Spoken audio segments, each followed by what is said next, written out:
What's the deal? What's the deal, Raider Nation?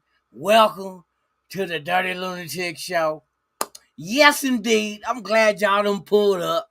We about to get into some shit because we're going to have to, we'll get into it in a minute. Y'all got to wait. Make sure you keep your hose locked down and make sure you don't get close to Mr. Cleopas Jenkins because you know what it is. I'm going to be all up everywhere. Shout out to the chat, man. We got everybody in the chat. Everybody in the chat. Let's go. What it do? Look. You see that go too? Yes, indeedy. You better lock your girl down. Shout out to Robert Pena. Shout out to NorCal Raider Jesse in the house. Richard Lyons in the house. Robert Pena in the house. Navy Vet 44. Lunatic told me, salute ya. So you're getting a salute from Cleopas Jenkins. Yes, indeedy. Yes, indeedy. Shout out to everybody out there in the chat. Thank you for pulling up. I appreciate it. Every one of y'all. NorCal Raider Jesse in the house. We got Alex Martin Raider fan in the house. Yes, indeed. Yes, indeed. Yes. Them cigarettes kick my ass. Shout out to everybody out there. Who else out there? Omar Warriors. Thank you for pulling up, my guy. Thank you for pulling up. Alex Martin again. NorCal Jesse in the house. Richard Lyons in the house. SC Experience in the motherfucking house. Yes, indeed. And we got the Bong Pout Home. Hey, I don't know how to pronounce the shit, but hey, salute to you for pulling up, man. It's a pleasure to have you in the house. Terrence Conley in the house. Exactly. Oh, Carrie, my bad. Terrence Carey in the house. I got a GED, so you got to bear with me. You got to bear with me. For real, for real. We got All Eyes on G in the house. Yes, indeed. We are in here. Y'all ready for some shit, ain't you? Okay. Let me break it down to y'all to like this. We have to push back the show because some incidences that happened that we wasn't prepared for. But look, it ain't all for nothing. I'm gonna show y'all some clips of the show, of the Dyrti-Lunatik Show. So never fret. Never fret. Don't fret at all. Don't fret at all. I'm gonna show y'all some clips. This is gonna be sweet and to the point. Show y'all what we trying to do. It's the Dyrti-Lunatik Show, and it's described as Raider Infused, yes, Infused comedy. Raider Infused comedy. Hey, you know who I is. If you don't know who I is, then shame on you. Shame on you if you don't know who I is. If you don't know who I is. Everybody else know who I is, but you don't? What?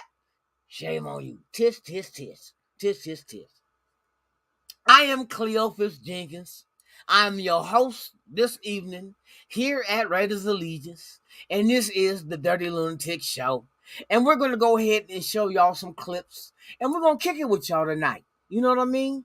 See if you find this the humor funny. You know what I mean? You got All Eyes on G. You know what I mean? We all out here. We all out here. So look, without further delay, I'm going to show you a little clip of the show,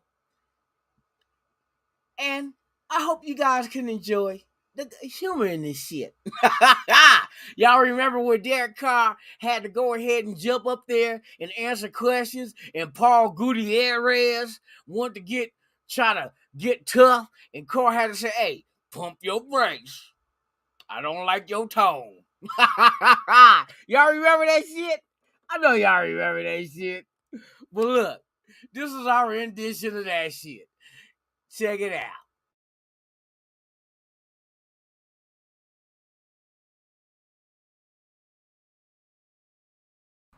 What took you so long?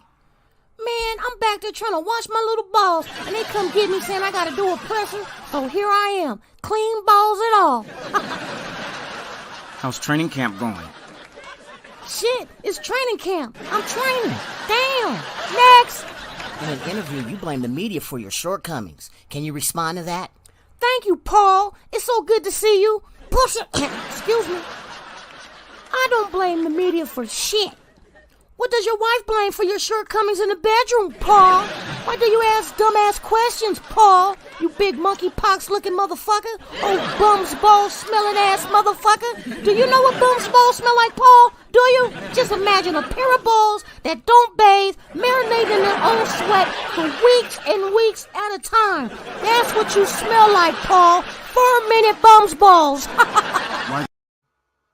And there you go. That's Raider Stan, and that's our rendition of what happened. Well, what should have happened when Derek Carr got on the witness stand and got to talking to Paul Gutierrez. Paul Gutierrez, you deserve everything that you got, man. Hey, for real, for real. So that's just a little snippet of what you expect from the Dyrti-Lunatik Show. We're doing skits. We're doing sketch comedy, and it's humorly injected. Yes, indeed. Shout out to everybody that's in the chat, man. We here doing this shit for real. So, if y'all got any questions, if y'all want to talk shit, hey, you got the chat. Y'all can talk shit and go ahead and ask questions. It's good. Hey, Cleophas don't care. Hey, Cleophas be in here partying like, hey, bitch, hey, twerking on me. Twerking on me, you know what I mean? You know what I mean? You know what I mean? Oh, yeah. Yes, indeed. Yes, indeed. Shout out to everybody out there in the chat, man. To all those who here for the very first time. The very first time. The very first time. You know what the very first time was like when you first broke out that rubber out the package. You didn't know what to do with it. You thought you was gonna blow it up, make a water balloon. You didn't know what the fuck you was gonna do. You're like, what I'm gonna do with this thing right here? What I'm gonna do? Yeah, you find out you're supposed to put it on your tallywhacker to keep you from being a daddy. Yes, indeed. Shout out to everybody in the chat. Shout out to everybody that's watching. Please subscribe to the channel, hit the like button, and knock the hell out of that notification bell. Yes, indeed. So we can go ahead and put that analytics out there so YouTube know who to send a video to that they might like this shit. They might want to hit the like on this shit. Nigga might want to subscribe to this shit.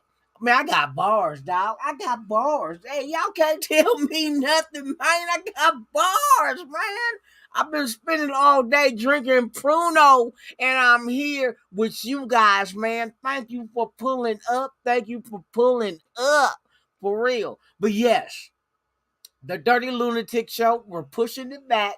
But I'm going to give you a little snippets of what to expect. And I hope you guys enjoy.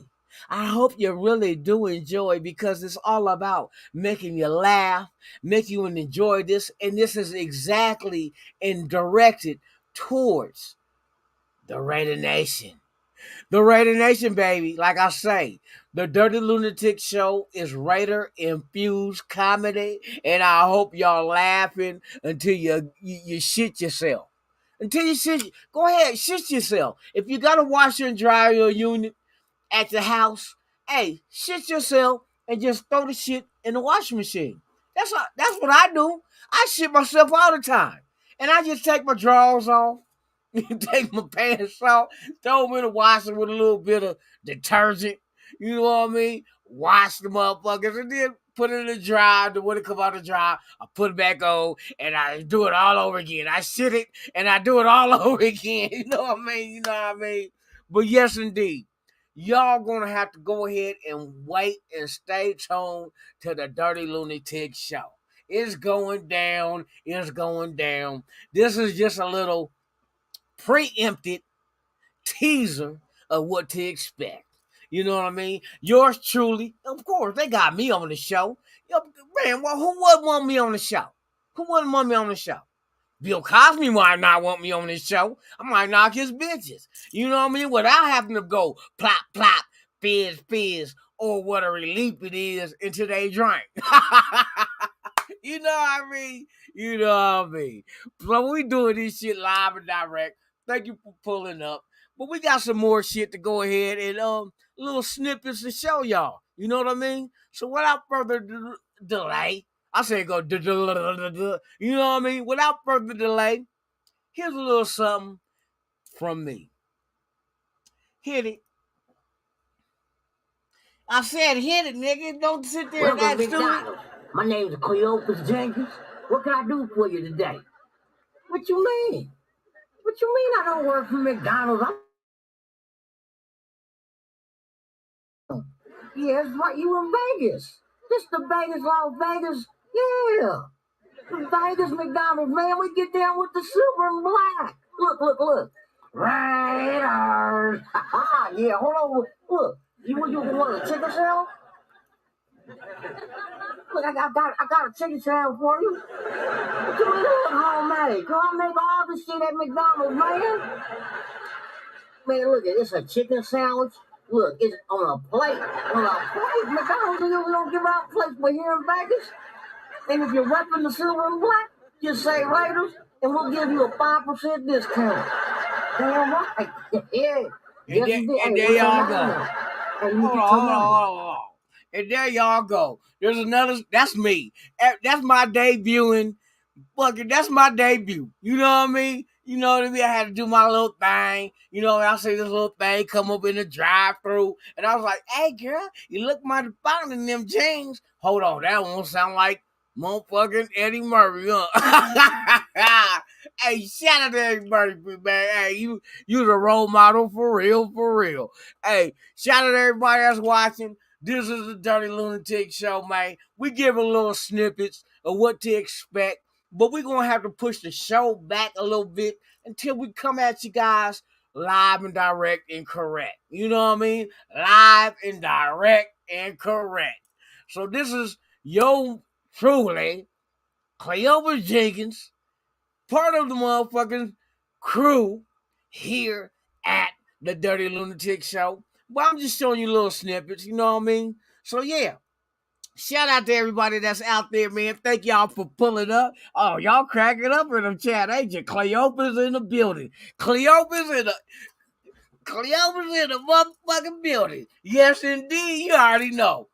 Hey, you know what it is. Cleopas, I'm repping the silver and black, baby, and that's all it's gonna ever be. Hey, shout out to everybody that's paying attention and pulling on up. Salute. Who the fuck? Hold on. They putting in the chat. Salute Lunatic. Lunatic ain't here tonight. Lunatic is gone.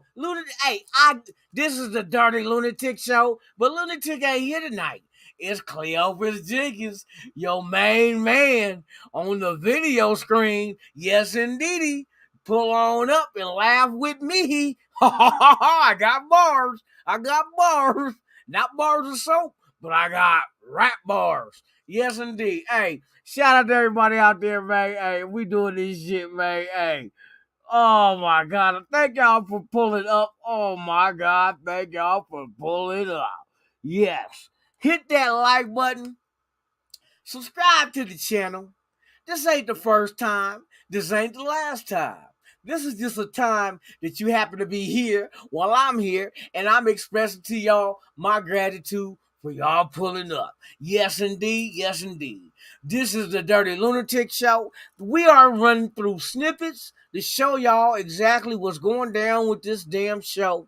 And I hope y'all pull up every weekend, because I'm telling y'all, We're going to have comedy after comedy after comedy. This is what we do. This is all for the Raider Nation. You know what I mean? It's Raider infused comedy right here on the Dyrti-Lunatik Show. I'm not going to hold y'all up too long, but this is just a show to show you exactly what we got in store for y'all. I hope y'all love this shit. All shit. Hold on, no. We're not done yet. Let me go ahead and pull up my guy. My other guy, the guy that's my mirror, my friend, Dyrti motherfucking Raider. Yes, he's y'all. Dyrti motherfucking Raider is in the motherfucking house. Let's Dyrti Raider. Dyrti Raider. Dyrti Raider. What's up, brother? What's going good? on? Hey. I'm just showing the people a little snippet of what they got in store for us. I had to let them know that we pushing stuff back, but shit is coming. This shit is coming. So I hey, do want to give my apologies. You know, I already apologized to you, brother. You know what I mean? it's Apologize good. to the chat. You know what I mean? It was my son's birthday today. Family got COVID, so I've been kind of dealing with a couple of things. I was unable to continue doing what I needed to do, but I guarantee you, this Friday coming up, I will be back. My family should be better. You know what I mean? Everybody doing better now. So Stu wants to pull up. Oh yeah? Yeah, Stu wants to pull up. What's up, Stu? Stu want to pull up? Stu? Where Yeah, he Stu, chat? you can come through. He in the chat. He got the link. He got the hotline. I don't know. I'm on the phone. I'm on the phone. Oh, with him? You on the phone with him? No. He's in the chat, but I'm on the phone, so I can't send it to him. Oh. Hey, let me go ahead and send a link out in the chat. And this is for Stu, and only for Stu. And if anybody else try to pop up, I'm gonna fuck your bitch. I appreciate all the prayers. I do. I really do, man. It means a lot. I appreciate it. Yes, indeed. So, good thing is, little man is good. So that's all that we need to hear, because I'm telling you, we gonna be here. You gonna be here when the time is right. So we gonna do this shit right. Oh shit, we got somebody in the back room, y'all. I'm gonna bring him out to the front. Y'all make sure y'all don't throw eggs or boo or nothing like that, because he ain't that kind of guy. He's a kind of guy to go ahead and applaud and say, Hercules. So without further ado, it's Mr. Stu. You say, who's Stu? You gonna find out. What's the deal, my guy? What's up? I like the rhyme right there. Yeah, I like man, you had to rhyme it up. I'm glad you here, man. For real. We just hanging out on a Well, Saturday. hey, thank you very much for letting me pull up. And Dyrti, I hope the family with going through the COVID deal. Did you say COVID? I'm sorry. What is that? What's going on right now? yeah. Okay. Well, I'll be good thoughts on there. And Lunatic, man, I like the fit. I like the chains. I'm not lunatic though. I like the curl. I like the doofus. I'm filling in for Lunatic. My name is Cleopas Jenkins. Oh, Cleo, what's up, bro? Cleopas Jenkins. I'm Lunatic cousin though, but he'll be back though. He'll be back From Monday. Atlanta. Where are you from? Oh man, I'm from here. I'm from there. I'm from everywhere. You know what I mean? Hey, wherever I got 10 toes down is where I'm from. Got you. Hey, I like these new glasses, man. Which one? Are those the blue? Yeah. Blue light block. Yep. Yeah. I got the same things, man. Yeah. These block the blue light from the screen. Yeah, so it don't fuck your eyes up and shit. Yeah, so it don't fuck your eyes up. Yeah, I like these bad boys right here, man. So you can see the future. No, I just can see the screen better. The Raiders win the Super Bowl, so I can go put like 1,000 on it. Hey, Stu, that's how you know you get when you be like, hey man, I need something to block that goddamn light. that blue light, hell yeah, man. That shit gives you a headache and all that shit. That's the old school blue blockers. Remember the blue blockers when you go fishing? You talking about that boy on the beach? The big boys. Yes, indeed. Yes, indeed. Yes, Navy vet, thank you, man. Greatly appreciate you. Fear the nation. Yo, put Hey, it. shout out to Hey, everybody in the Dirty, chat, man. where'd you run into Cuzzo up here? What you say? Say that again. Dirty, when did you run into Cuzzo up here? Oh, Well, we started talking before the draft. You know what I mean? He did a short, you know what I mean? He did a short video, and I thought that shit was hilarious. So I reached out and hollered at him. He hit me back. I told him I'd be at the draft. It was like, for sure, we got to meet. And we met at the draft, and then we went back and did a show over at my spot. yeah. You know what I mean? And then we hung out after that. You know what I mean? And then we just chopped it up. We had a good vibe, and then he hit me one day and was like, "Hey, man, I got an idea. You know what I mean? What you think?" And I listened, and I said, "You know what? I like that, because I've been trying to find somebody to fuck with me on that level too." So, you know what I mean? We literally had to like the same idea, and then our relationship is so cool. You know what I mean? Like he'll call me and bounce some ideas off of me, and I'll be like, "Okay, yeah, I like that." You know what I mean? But what if we do this? You know what I mean? Just a small little twist, and he'd be like, "All right, cool." And then I'll hit him.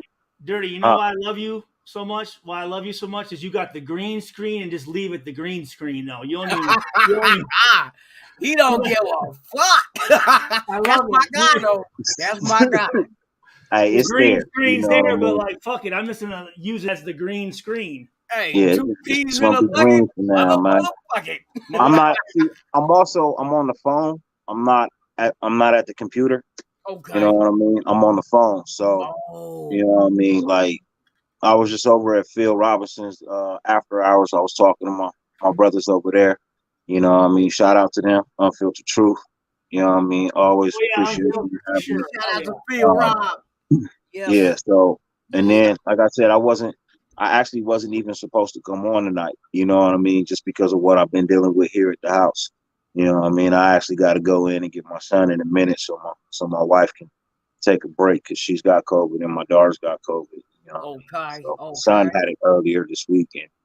You know, he broke his fever, so you know he was able to move and groove today. But then my other son had his 14th birthday today too. Happy birthday! Happy birthday! Happy birthday!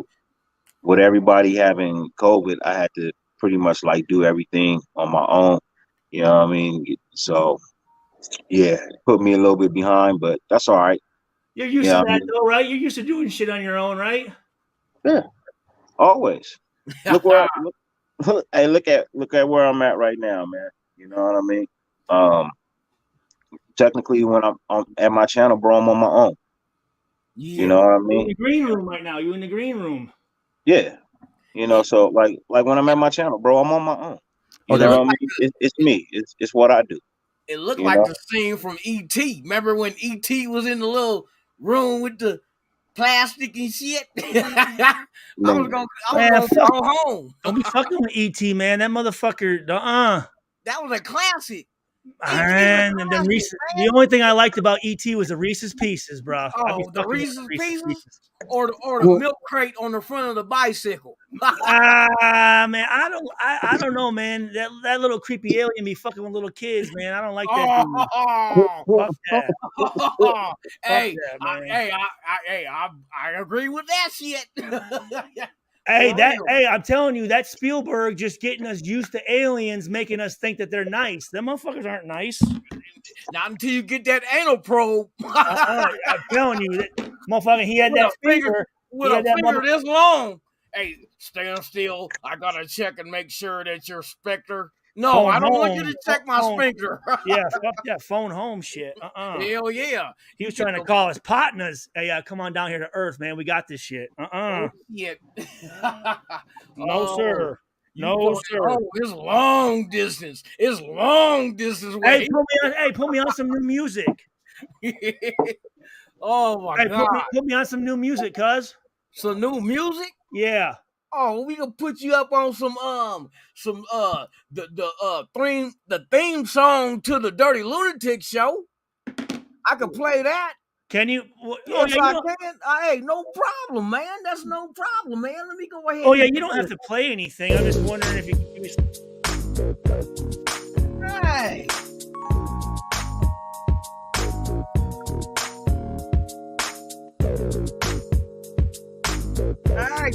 Hey, get up to the robot.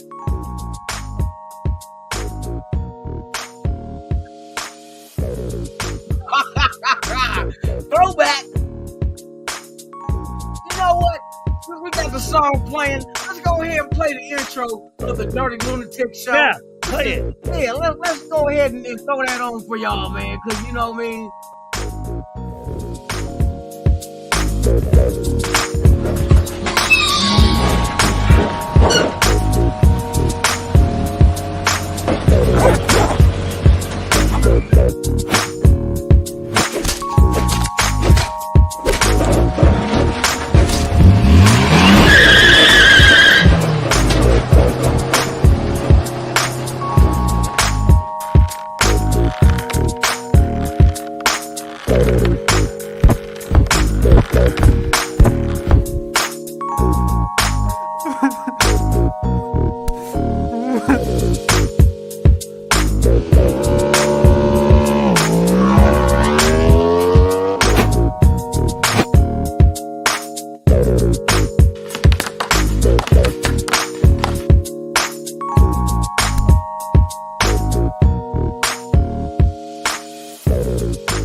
And there you have it. That's our intro. That's for the show. I like that, dude. That shit's fire, bro. And thank you. I appreciate that. May I ask who put that together? Was that?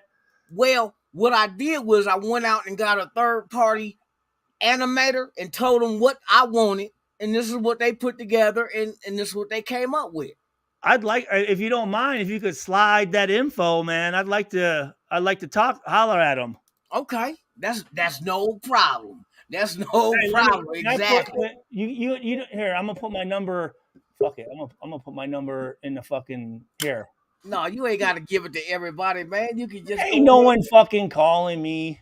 They gonna call you and they gonna try to sell you all kind of booty out jeans and KY jelly that tastes like European apples. Yeah, I might like that though. No, you don't want to like that. Depending on who licking it. You know what I mean? Hey, just because everybody got a tongue don't mean all the tongue is the same. I put it in the private chat. Okay, in the private, I got you. Let me go ahead and take a gander at that. Shoot me a text so I can lock you in. I will for surely do that, my friend. My friend. Bow, bow, bow, bow, bow, bow, bow, bow. Who made the beat? It's this producer that I found out on the internet, and I bought the beat from him. No. Oh, okay. Yes, indeed. All rights, fucking all trademark reserved and all that shit legal. I like everything is good. Yep. Yes, indeed. Keep it legal, baby. All right, I got all the information locked down. Hey, man, I appreciate y'all, man, for real. We just out here trying to show little snippets of what to expect from the show, and I hope everybody is sitting there laughing their ass. I hope you shitted on yourself. To be honest with you, I hope all y'all shitted on yourself. If you got a washer and dryer at home, hey, go ahead and throw your drawers and your pants up in there, because hey, bubble guts, BGs, get the BGs. Get the bubble guts out the way. Get the bubble guts out the way. Hey, believe me, before games, some of the shit I heard coming out of them stalls, boy, I thought motherfuckers were doing a goddamn poltergeist or some shit in there. I'm like, woo! That might have been me. Them pregame.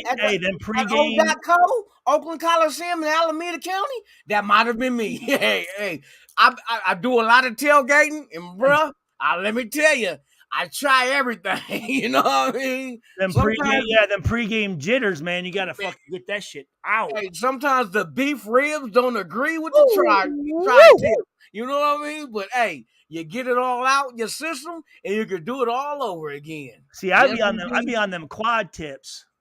Oh yeah, the quad tips. Mm-hmm. Oh shit, that's something new. That's that Midwest thing. Yeah. Okay. Hell yeah. Okay. I might have to look into that one, boy, because that sounds a little interesting. The quad tips. You don't want tri tips? Hey, get the quad tips. 4 times better than 3. Go up another level, baby. Exactly. Tickle So- that sphincter muscle when you're on the toilet. I know, but you don't have to play the music. But you got any artists or any songs that's slapping lately or what? Nah, nothing lately. Nothing lately. No. Nothing that I can play without being No, hit. you don't have to play it, but if you could just say it. No, nothing I know. Hey, I'm on the old school shit. You know what I mean? Because I'm an old school cat. With the, Some who rap else and who Forte, rocked what the about Jerry Curl some rap in 2022? How about You know? some Players Club, rapping Forte, man? That's my shit. Hey, rapping Forte, Spice One, Two Show, America come on now. KKK's most wanted. RBL. Okay. Let's go. Spice One, America KKK's most wanted. Yeah, exactly. What song's off that though? What's the song off that CD that's the hot one? What America's most wanted, or not Yeah. most wanted, but the one with Method Man. The one with Method Man is a hitter. What else he got? That to me that might be one of Spice One's greatest ever albums ever dropped. I'm telling you, because the production on it is top tier. How about some Drew Down? Oh, give it up, and give it to me. Come on now. We know Drew Down and the Loonies. I made a Loonies. I made a bitch believe. Oh, the Loonies, yeah. I got 5 on it. You know, rolling with my motherfucking strap on the side of me. Oh, that Spice One. Don't fuck with the East Bay G. Exactly. Come on now. Roll my motherfucking strap on the side of me. Oh shit. Don't fuck with it. Pause, Stu. Pause. Why? Dark side. Who said pause? We don't need no pause. Dark side. Sound like menopause. We don't need a menopause. Hey, Men don't need a pause. Hey, get down here. How you doing? How's everyone? That's my guy, right? What's up, hey? What's up, dog? What's up, man? How are you, man? How are you, How man? the fuck are you, man? Hey, look, I'm good, pal. How are you, man? Oh man, we fucking just kicking it on this Saturday night, bruh. Hey, Polonius. You know you're my favorite hood Negro, man. I love you, man. Man, you're my favorite white Negro, bruh.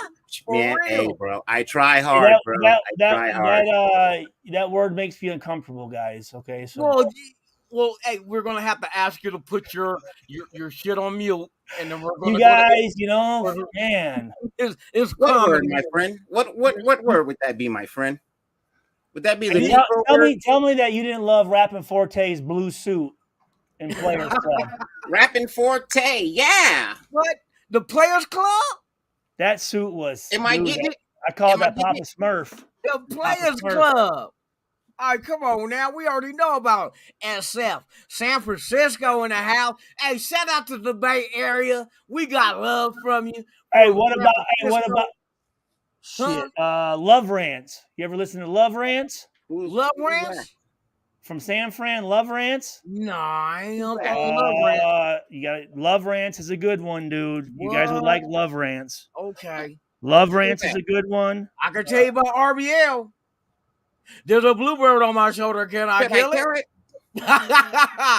Don't give me no Bammer weed. We don't smoke that shit in the SFC. Don't give me no Bammer weed. Let me tell you a little story about some Bammer weed, man. Let me tell you a little story about some Bammer weed one day. Look here, Loon. Look. Cleophas, tell you, man. Yeah. Look. You know me, man. I'm whitewashed, bro. You know what I mean? Grew up in the Valley, man. You know what I mean? All my friends are white. You know what I mean? They're rich. Are you mixed, King? You know what I mean? So, look, man, one day my closest pal, you know what I mean? He tells me, hey, bro, I got some herb. I'm like, cool, man. You know what I mean? Some herb? Cool. Gotta try it out, right? Bro, it was straight Bammer, bro. For real, man. Like, it was so Bammer, bro. I took it out the bag, right? I took it out of the bag. Yeah. Seeds, bro. I was like, what the fuck are you doing, man? No, Come you on, can't bro. have Like, spinach. Man, that's not Sisamilia. Sisamilia is seedless. Oh bro, shit. straight bammer, bro. But look, Got look, a- I wanted to smoke it, right? So we smoked it. Purple You cat know, pits. my Purple cat stomach, pits. my stomach had me shitting for days, bro. Oh shit, It's no. terrible fucking herb, man. That Never is again, bro. horrible Never shit. again, bro. That's Never- horrible shit. Well, listen, if you want some good shit, come out to Adelanto, man, on the 27th, bro. Oh shit. Oh, I I- don't. I won't be there, but I know my pal Dyrti Raider will. Why won't what you I be mean? there, Mumford? I can't make it. You know what I mean? King Felonious can't make it out there, but you know what I mean. Can pal the Dyrti- fourth, third, second, or first make it? my Dirty will be there. Okay. Dirty will definitely be there. Okay. But King Felonious, you know what I mean, with me being a king, the way I am, I personally. And what are can't you the make it. king of, by the way? Oh man, so many things, bro. So many things. But you know what? The main thing that they call me the king of being whitewashed, bro. I'm the most whitewashed Negro on the planet, man. Hi. That's my guy right there. That's my guy. Are you part? Are you all? I mean, do you have any white in you? No, I'm all black, man. I'm all black, bro. To the bone, man. Just like I said, I grew up in the valley, man. You know what I mean? To the marrow. Hey, To who the are some marrow. artists from the valley that you rep? Oh man, you know, so many guys out here, bro. So many guys out here. You know, I would have to say, even though he's not from the valley, you know, my favorite rapper is Eminem. You know what I mean? Oh shit. Eminem's my favorite rapper. Shit. You know, but Hey, the Michigan boys, man. I know he's not Dirty's number one rapper. Dirty's number one rapper is Jay-Z, but M is number 3 on that list, I believe. Oh, but for me, man, give me some of that Eminem, man. Yeah, man. Just Slim Shady. Man. Slim motherfucking Shady. Man. Exactly. Put 9-inch nails to your eyelids. Man, there you go. I'm all Yeah. good, man. I'm all good, Yeah, man. Yeah, man. Yes, indeed. Hey, since we got King Felonious here, let me go ahead and run a little clip of what we got going on with King Felonious in the Whitewash Negro Network. I'm just gonna show a little snippet. Shout out to King Felonious for pulling up. Hey, this was Hey, King Felonious. Hey, I'm doing quite well, buddy. Can't complain one bit. Yes, I'm here in Henderson, Nevada. At the Raiders practice facility. We're at training camp, and I have not seen any of those whitewashed Negroes, but I have seen cheerleaders and football players. Yes, indeed.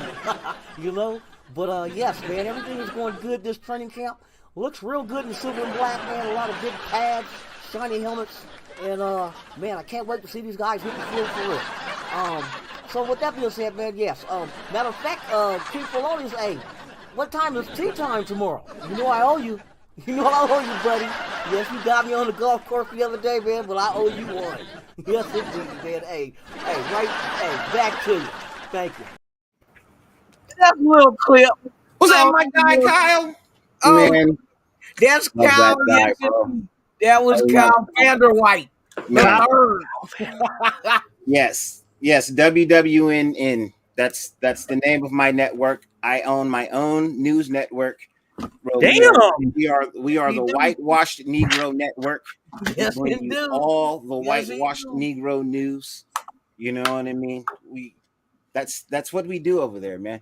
Hey, look, I have a story coming real soon, man. Real soon about 2 whitewashed Negroes in the AFC West. Russell Wilson. Ooh. I was just gonna ask who are some others in that group? Oh yeah, so Russell Wilson is one. You know what I mean? He's definitely one of them. Respect. Patrick Mahomes is definitely in our group. That's right. Patrick Mahomes is definitely one of the quarter. Well, look, people keep saying there's 2 black quarterbacks in the AFC West, right? No, there's 4 white quarterbacks, man. There's 4 one. white quarterbacks, bro. There's Come on. one. Let's just There's be one. honest, bro. Come on. Let's be honest. These If you put brothers, Mahomes these and brothers, Wilson man, they're together, just they're like one. me. These brothers are just like me, man. Come on, it's time to come out of their shell and own up to it, man. You're just Bruh. like me, man. Just I like you. will hear none of this nonsense that you're preaching. You're just like me, man. Come on out of your shell, bro. If you Feel put accepted, just Mahomes like I and feel Wilson accepted, together, man. you got one black and one white quarterback combined. Now, have friends. didn't the Chargers have what's his name for a while there? Who? He'd been in the league for a long time. The Chargers? Yeah. What? Yeah. Herbert is a Caucasian. Tyrod is? Oh, Tyrod's definitely not Tyrod. there. Oh, No, not Tyrod. No. Okay. He played in a preseason game last year, I thought. Was it For the Tyrod was there last year, yeah. No, it wasn't Yeah. Tyrod. It wasn't Tyrod. It was had to be. Yeah, because that's how Tyrod was there last year. He was a starting quarterback, and then Herbert took his job. Yes, indeed. Yes, Because indeed. he got administered the wrong shit, just like a big man that played for our team, man. You know the guy, man, the guy who eats all the fucking fruit roll-ups. You know, Trent Brown. Shit. That guy, man. Yes, Trent indeed. Brown. Yeah, Yes, remember? indeed. He got the bad injection. Well, Tyrod Taylor got the same shit the same fucking week, man. Yeah. Yeah. And he lost his job to Herbert. Yes, Herbert came in and never gave him his job back the day. I think that might be correct. I think that's correct for real. Damn For it. $100, hey, that's correct. King Polonius, you got the question right. You get 2 trips paid to Compton, California, at the Snooty Fox, and a bottle of 40 ounce. You'll never get me to the Snooty ever again, man. You're going to the Snooty. You're going with the Snooty. What's the Snooty? I remember the one time I came to South Central Los Angeles, man, and I had to ride the rough, tough, and dangerous. Hey. Yeah, never again, brother. Never again? Never again, my friend. Oh, Yeah. shit. Uh-uh. Oh, shit. Bad Yeah. experiences, huh? Bad Yeah, experiences? man. Man, hey, look. I know my limits, man. I'm black with no rhythm. Polonius, But- you kill me. You know, as kill me, as D.L. Hughley once said, and it made me laugh and made me chuckle on the inside as well as on the outside. I may not have a black man's rhythm, but I do have a white man's credit. So, Oh, shit. Hey, can I hold something? What is the credit score? Can I hold a little something? oh, mine. What's the credit score hitting at? Oh, my credit score is a perfect 830. Oh, God shit. damn. You The look fuck? good. Well, what's wrong with mine then? Man, hey, yours might look like mine, because I'm telling you, I'm at like I'll about tell a you- I'll tell you 520. what. I was hitting it at 630. I'll give you the I'm hint, at, my oh, friend. I'll give you 630, the I hint, got my a friend. 520. Oh, I'll give you a shit. hint, my friend. I'll tell you this. So What? What you doing? here's the key. What's the key?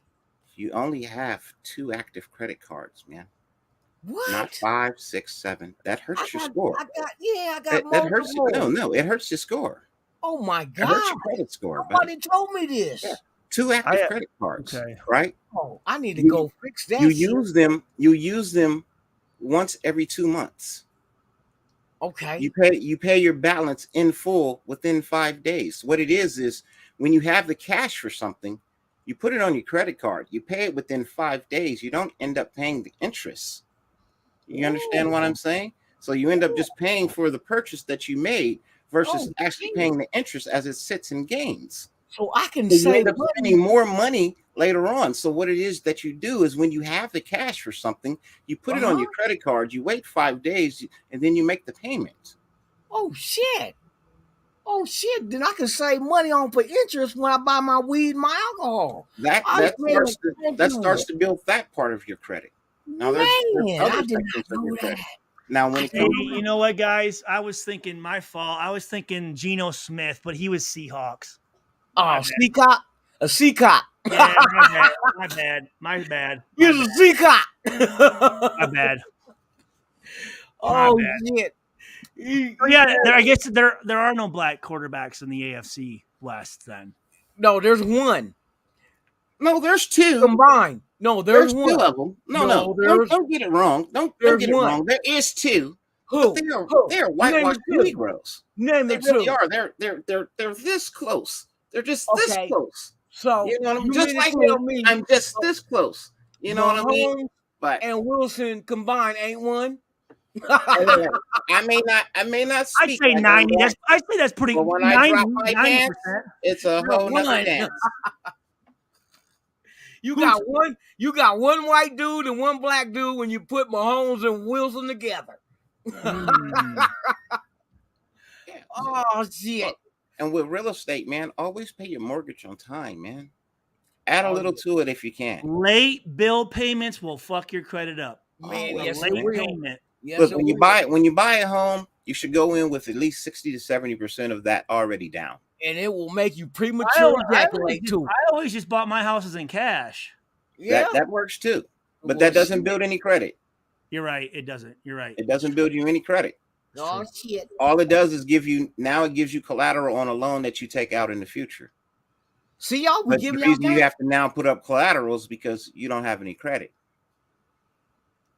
With a score of 830, you don't need anything on collateral. Your word is your bond because it's perfect.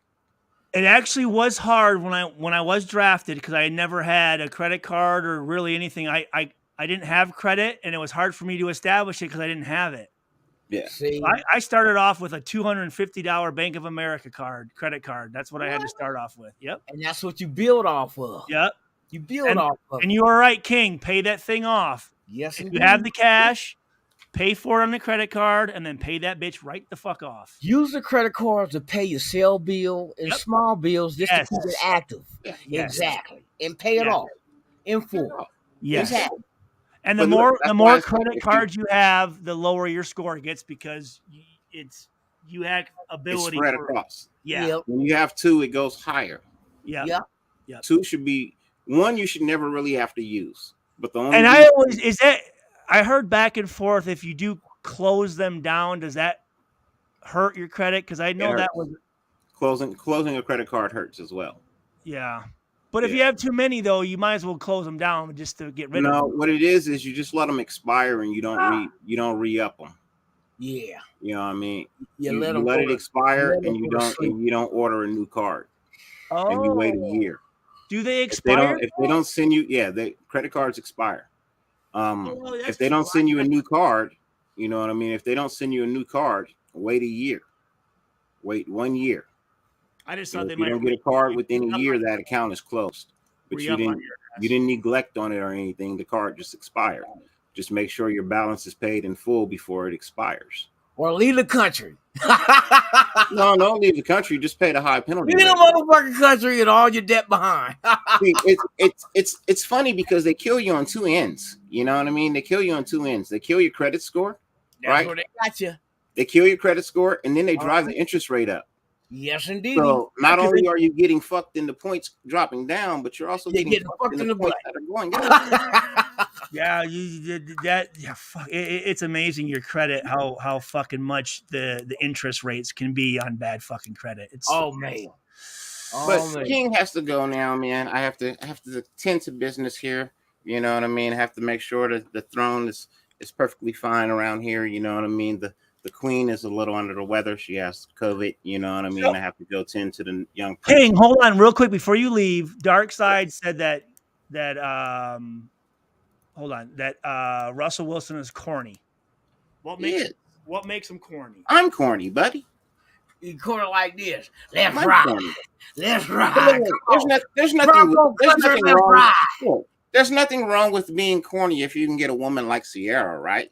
Let's just be honest, bro. If you can get a woman like Sierra, what the fuck is the point with being corny? The only reason he is corny is because he acts like a white dude. No. He acts like me. He Yeah. corny because of that corny ass promotion. We have no rhythm. We have terrible jokes. Corny ass promotion. We don't know how to do anything really right. Bronco Look, country. look, that move he pulling up to the first day of practice for the Broncos. What do you in do? A brand new Ford What do Bronco. you do? Ride. He pulled up in a brand new Ford Bronco to the Broncos practice at the Broncos facility. Don't you think that's a little Bronco-ish overboard? Let's ride. That's right. terrible.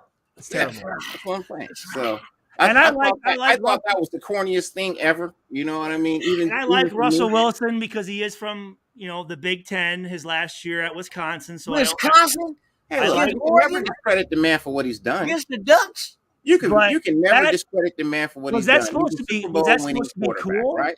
Was that supposed to be cool then, or what? Pulling up in a Bronco? I guess so, man. It was that's right. Was it white? It wasn't a white Bronco, was it? No. He pulled up.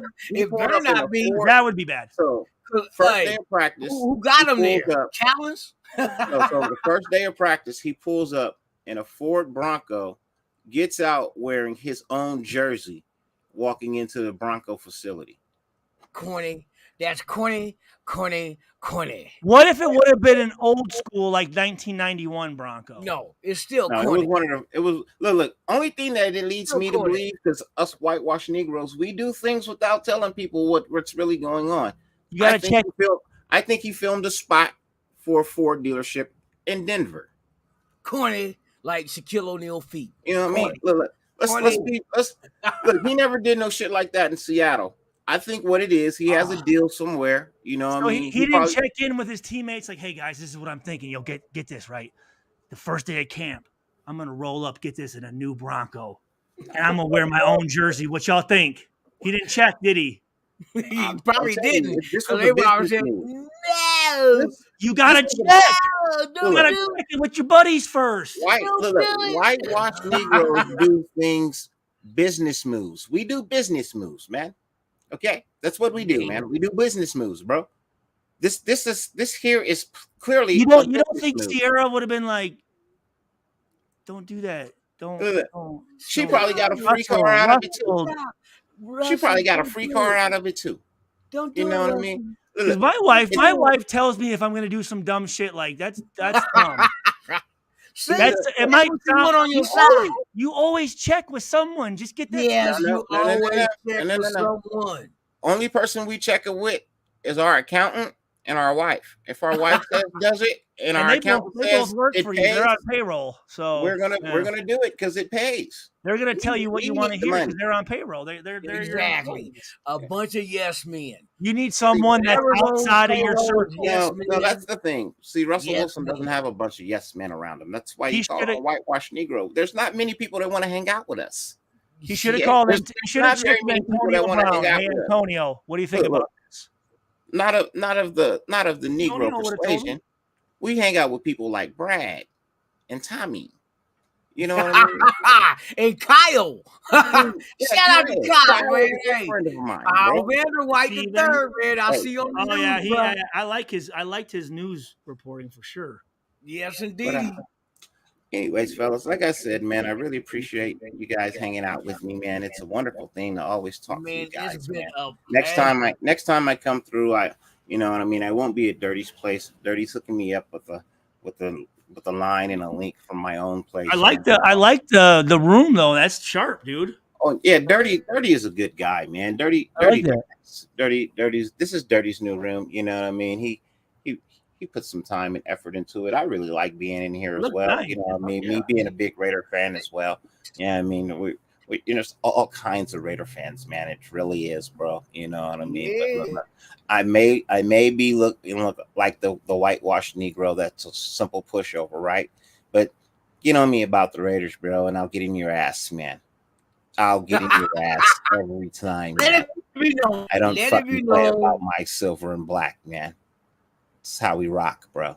You see? It's how we rock, man. Don't act like you don't see it.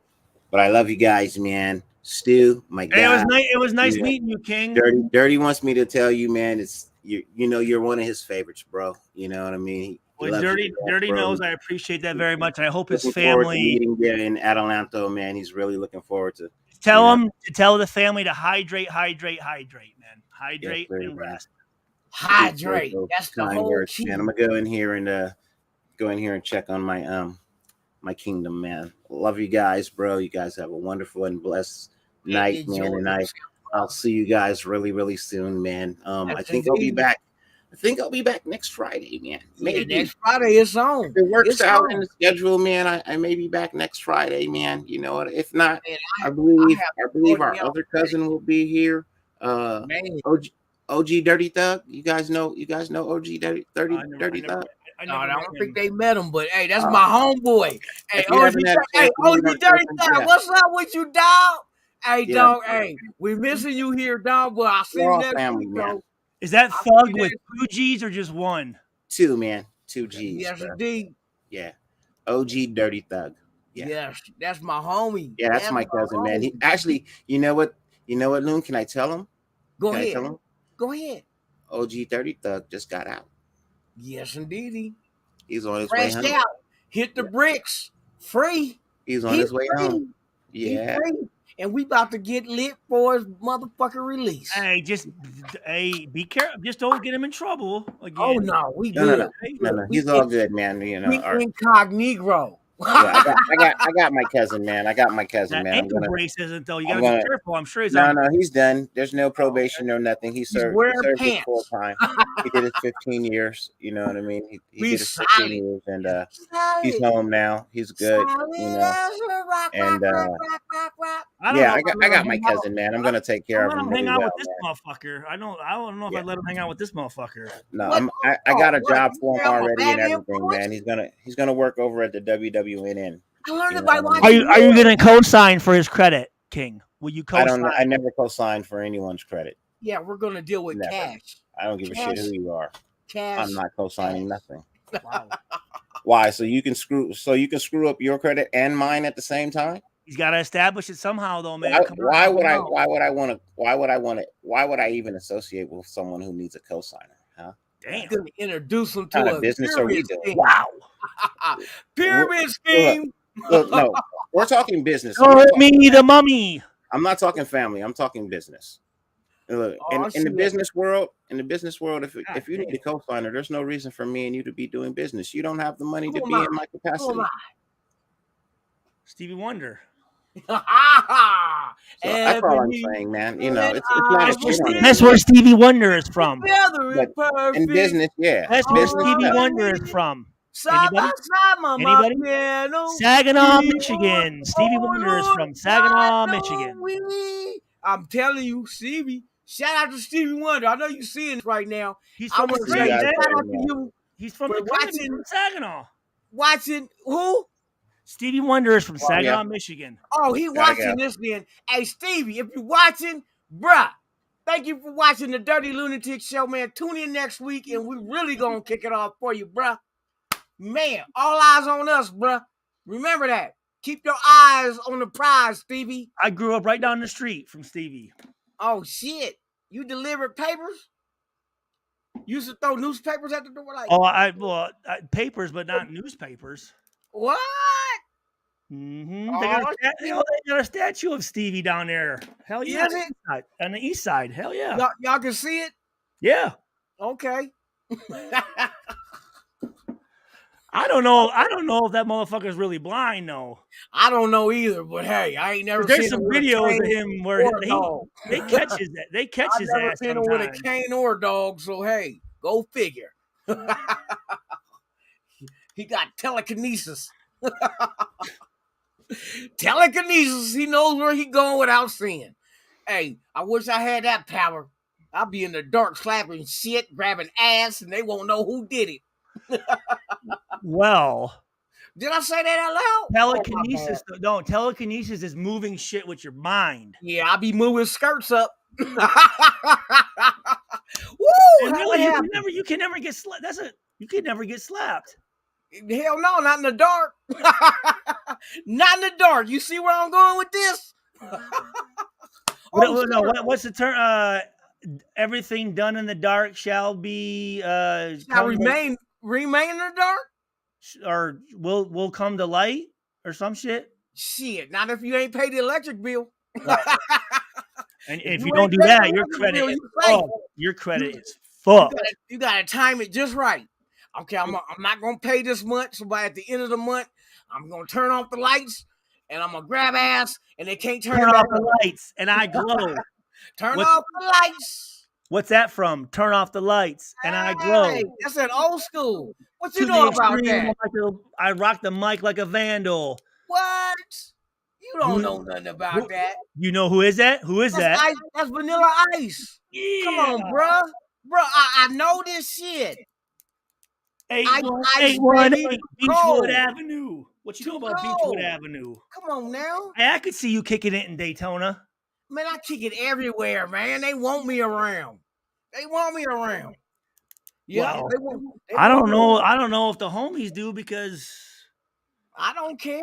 they don't get a chance. I mean, you're gonna take all the women. Nah, I don't want to take the women. I just want to borrow them.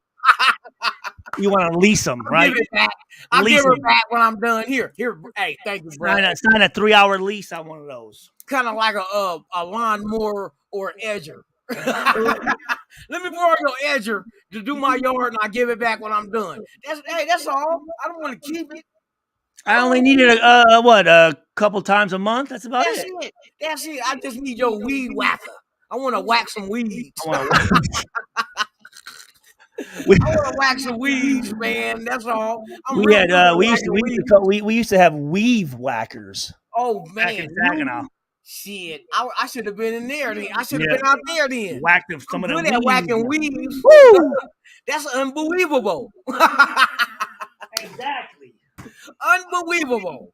Hey, shout out to everybody in the chat. Shout out to everybody that's tuned in. If this is your first time to this channel, please do me a solid. Subscribe to the channel. Hit the like button. Yeah, no shit. Hit that fucking like button, motherfucker. Knock the fuck out that like button and knock that notification bell. Whack, whack, whack, whack. Come on now. We got to get it sugar freestyle. I got a brand new back slap that'll park them like a Cadillac. Hey, you got bills to pay too, man. Fuck. Hell yeah, I got bills to pay, but not yet. I'm gonna pay them soon. Let me see that chain. Let me see that chain. Oh man, look at this shit. You already know. I'm out. Hey, come here, bitch. They be like, "Why you say bitch?" I just said it in a derogatory term. No, you ain't talking about female. You just saying as a yeah. Loving fact. Oh, come here, bitch. I love you. I tell you what, Hey. that bitch is woo. Yeah, buddy. That's what happens. That bitch is. Hey, you gotta have the motherfucking light at the end of the tunnel to draw all the motherfucking. Like they say, you can attract more bees with honey than you can with vinegar. No, baby, I got honey. I got honey. I got honey. Come get it, baby. Bees, come get the honey. Woo! Hey, so I didn't even see the game Thursday, man. You didn't? Was it Thursday? Bruh. Hey, Thursday. Them boys were doing it. It was a lot of shit that unfolded and exposed some and brought light to the others. Ooh. To the others. You know what I mean? The eye in the sky don't lie, baby. Hey, What you put on film. Brandon Parker. Uh-oh. Who else? Zamir White. He's moving up. He's trending up. Okay. Wait, hold on. Whoa. Josh Jacobs. I just saw something about the Jets are calling. I heard the Jets, the Niners, and there's another team asking the Raiders about trading for Josh Jacobs. So Jacobs? Now, yes. Who was the motherfucker on the decline? Decline is Brandon Parker. He did not look as good as everybody was claiming he did in training camp. He sucked donkey balls. He sucked donkey paws. Yes, he did. And uncircumcised other things. I'm gonna tell you this. running around in a helmet out there in Las Vegas in practice don't mean shit. No, it don't. And like I told people, I said sometimes you get players that look good in practice but suck ass in a real game, and vice versa. You get people that suck ass in training camp, in training and practice, but get out there on the game and like, wow, why you don't do that in practice? We had a term, look like Tarzan but hit like Jane. They look good. There it is. I remember seeing motherfuckers the first mini camp I went to, and I'm looking, sizing guys up like, okay, this guy, and they're running their mouths. I know this, I know that, da. And I'm like, okay, that's the guy I need to look out for. Go out to practice, just disappear. That motherfucker and curd out, tails tucked and curd out. Or in practice, you're like, okay, and then game time comes and that motherfucker just just like a mirage, just like a fart, just dissipate into the air like a fart. Then there's some other motherfucker that you look at, and all of a sudden you're like, who is this motherfucker? Where the hell has he been? And he just comes out and just the talk did not match the action. It happens all the time in the streets. The same thing. Or that motherfucker in every meeting. Oh yeah, coach, he has this, and this guy has this, and they can name every fucking play, and this guy has that, and calling people out and doing everything, but don't know. Then the other guy who really doesn't know too much, but he gets out there and he just makes motherfucking plays. Yes, indeedy. And here's another thing you might want to write down at backup quarterback. Ooh, Mullins look like shit. Who is this Mullins guy? Where's he from? The one that we got that was with the 49ers. He played for the 49ers as a quarterback. Shit, garbage, trash. And I'm going to tell you, Stidham stood out. Stidham, coming from New England, with the knowledge of that system, it showed. That was my whole thing, was like, okay, if Stidham knows the system, can he translate that into physical, getting on the field and producing? And boy, did he ever.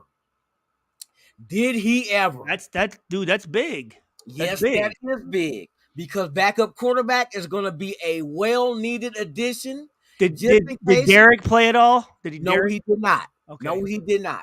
Most of the starters didn't. Josh Jacobs started, but he proved this. He was toting that bitch. He got out there and kicked ass. Like we expected. Exactly. On a man that's trying to earn another contract. He went out there and sometimes you got to put some fire under that motherfucker. Sometimes you do. How do you make a diamond? Pressure. Yep. Pressure and cold, and then you make a diamond, and then you give it to a girl and get married to her, and then she take half of everything you own. Sometimes even more. So that's why you only give her half a diamond. You ain't getting the whole thing, bitch. You getting half. Now, and then maybe we'll talk 10, 15 years down the road if the other half comes around. Yeah, exactly. Because shit changes sometimes. Okay, dude. So, okay. All right. What about on defense? Defense? Let's see.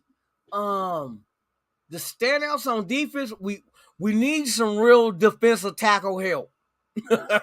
Yes, we do. None of the starters started, but we. How about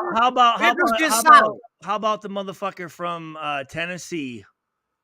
Who? The D tackle from Tennessee, the 4th round pick, I think. Did he play? Because the one I seen, Vickers is the only one that got a sack. We only got 1 sack on defense. You know what I mean? Of course, there wasn't no they kept out a few defensive tackles. As far as Hankins, he didn't play. Neil Farrell Jr., I don't think if he played, I can't remember because I got inebriated towards the end of the game, but I remember somewhat in the first half. Hey, I can't help it, man. Hey, I enjoy my liquor, and I enjoy my football, and I enjoy my women, but sometimes you wake up in the morning and you forgot what you drank, what you watched, and who you fucked. That means you had a good fucking night. There it is. My God. Hey, Stu, I knew I liked you. I used to hate it. I used to hate it when the next day, hey, Stu, man, yo, you remember what you were doing last night? No, I don't at all. And why the fuck Hell no. And why the fuck do you remember what I was doing? And what, you were watching me? Yeah, with all the fun we were having in there and all the women. Come on now. You were looking at me? You're not supposed to remember shit either. You know what I mean? Definitely. All that ass in your face. But remember what I was doing, motherfucker. I don't need that. Man, sticking your tongue out, tasting ovaries, all that shit. You know what I mean? All that shit. When I go out, I like to go out. Hey, Stu, you need to go ahead and find a way on YouTube to rewatch that game. And I will. I'll tell you, analyze the things that you think that need to be looked at. But you know what, though? The preseason is so tough, bro. I know. Everything's so vanilla, and a lot of guys that are playing aren't going to be there, and it's almost like a waste of fucking time, man. depending on what you're watching. Yeah. See, me, I like to watch it for individual production as well as how do they play with other people. Like offensive linemen, Yeah. I want to see how these offensive linemen play with certain individuals on the offensive line. You know what I mean? Brandon Parker, they had him playing left tackle. Left tackle, and he failed miserably. Okay. But you know who looked impressive? Who looked impressive was Bam Olaseni. Okay. The tackle from Utah.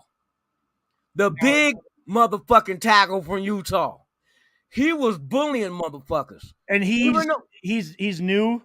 He was an undrafted free agent out of Utah. Okay. His name is longer than You can pick up some linemen on free agency. But this dude is UDFA. UDFA. Yeah. This guy is humongous. They said he got balls like cantaloupes. He's so big. That. You need nasty ass linemen, bro. Man, he's nasty. What about Matthew Butler? Matthew Butler he did solid.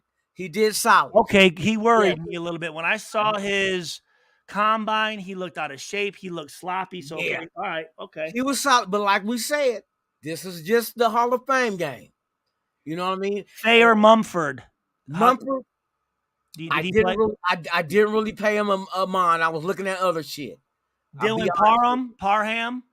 I didn't pay attention to. The offensive lineman, our third round pick. What about Zamir White? Did he get in? Zamir White looked great. Ooh. Looked fucking great. He runs just like Josh Jacobs, but got a little ump in the speed. You know what I mean? He's like 3 or 4 inches taller than Josh too. And he got more speed. He's a 4.40. Yeah. So nice. That's gonna be nice. What about the D tackle from LSU, Naril Farrell Jr.? Oh, Farrell Jr., I really didn't see exactly too much. Like I said, there wasn't really to get excited about on the line, on defense at all. Wasn't nothing to make you be like, oh shit. The defensive line is the shit. Nah. Wasn't nothing to do that. What about Britton Brown, the running back from UCLA? Brown didn't get no burn. Okay. All right. I saw someone say something about the guy that I thought was the steal of the fucking draft. Someone wrote, where's he at here? Talking about Palomulu's nephew. I didn't hear much about him. No? Okay. I thought Darian Butler was solid. He got some playing time. He was solid. But like I say, it's the Hall of Fame game. It's the extra game that nobody else in the league plays. In Jacksonville. How did Jacksonville look by Jacksonville? We beat the shit. Hey, first half was a shutout. Okay. The final score was 27-11. Fuck yeah. 27-11, and the last touchdown came at the end of the game when it was pretty much over. Okay, Leatherwood was someone else. Leatherwood was okay. He was okay. He had guard still, or is he no tackle? Right tackle. He didn't they move him in or no? Am I mistaken? No, they put him back to the outside at right tackle. They moved him in last year though, didn't they? Last year they did. Yes, they did. Okay. Yes, they did. But they're putting him at tackle this year. Nick Mullins played for the Browns last year. Nick Mullins, no. Chase was decent too. Chase, yes. Chase Garbers from Cal Berkeley was solid. He came in and yes, he did. Yes, he did. I put Big Shirley. Yeah, Big Shirley, baby. Let's see. Divine, Butler was okay. Kyle Pecco was booty. Who's Kyle Pecco? Pecco, I did not really pay attention to. Okay. So I could not tell you. I'm gonna rewatch the game and go over it, but I gotta find the full. Yeah, how would you even do that? I go online and find it. Okay. Sometimes they throw it on YouTube, but then you can find it again somewhere on if you got like streaming shit like Cody. But here's the other thing too, though. You know, it's so hard to judge because again, who are we playing against? Exactly. You're only as good as the opposition. You know what I'm saying? Like, Exactly. did they have? It's just. I It's mean, a Hall of obviously, Fame game. it is a way to judge. It is a way to. I mean, to start, but It's hard though, it's because hard. like you figure, Jacksonville only had one quarterback playing. Who The was first it? and second string did not play. Who was it? Shit. I don't even know who the That third string receiver quarterback was. did that receiver that they signed all that money to from us last year? Probably didn't play at Zay all. Jones. Yeah, I don't remember seeing him. because that was I think they paid him way $10 million a year. too much. Hey, Way good for him though. Hey, good for him. hey, good for him. But yeah, for him. I agree. I agree. There's a reason why some teams just never win front office decisions they make. I just don't understand. But I've liked every decision that we've Zay made. did not play. From what they say in the chat, Zay did not play. That's why, I don't remember seeing him. Yep. NFL Network replays them sometimes. Okay. Yeah, you can say it on there too. They'll show replays, especially up until the next preseason. So did they do all of the? When did they do all of the Hall of Fame ceremony stuff? Is that today? How'd that go? Did you watch that at all? I didn't see it, but I seen the replays. But it was beautiful from what they say from Cliff Branch. Who spoke for Cliff Branch? Yeah, sorry, Cliff Branch. His sister and Mark Davis. Okay, all right. Yep. All right. His sister and Mark Davis. I always wondered that speech for a player is such a moment to really take everything in for people to hear from you, and I always wondered like how they pick who's gonna speak for them, man. That's fucking You know what I mean? Like his sister spoke, and then Mark Davis being a close friend of his, they let him do his thing too. You think maybe Cliff knew at some point down the road that it might be a possibility? Maybe he had some talking points. Possibility. I was wondering that. Maybe these guys are like, if that day does come, here's at least certain things that I want to make sure they're highlighted. You know it had to be. It had to be. Because he's been around long enough to do that. But it's a shame that the NFL, yes, the NFL, wait until something like this happens where somebody's time has expired and then you decide to put them in the Hall of Fame, knowing damn well they always deserve to be in the Hall of Fame. That's the issue. No shit. They should be up there on stage to get their flowers and tell us their story. Have their moment.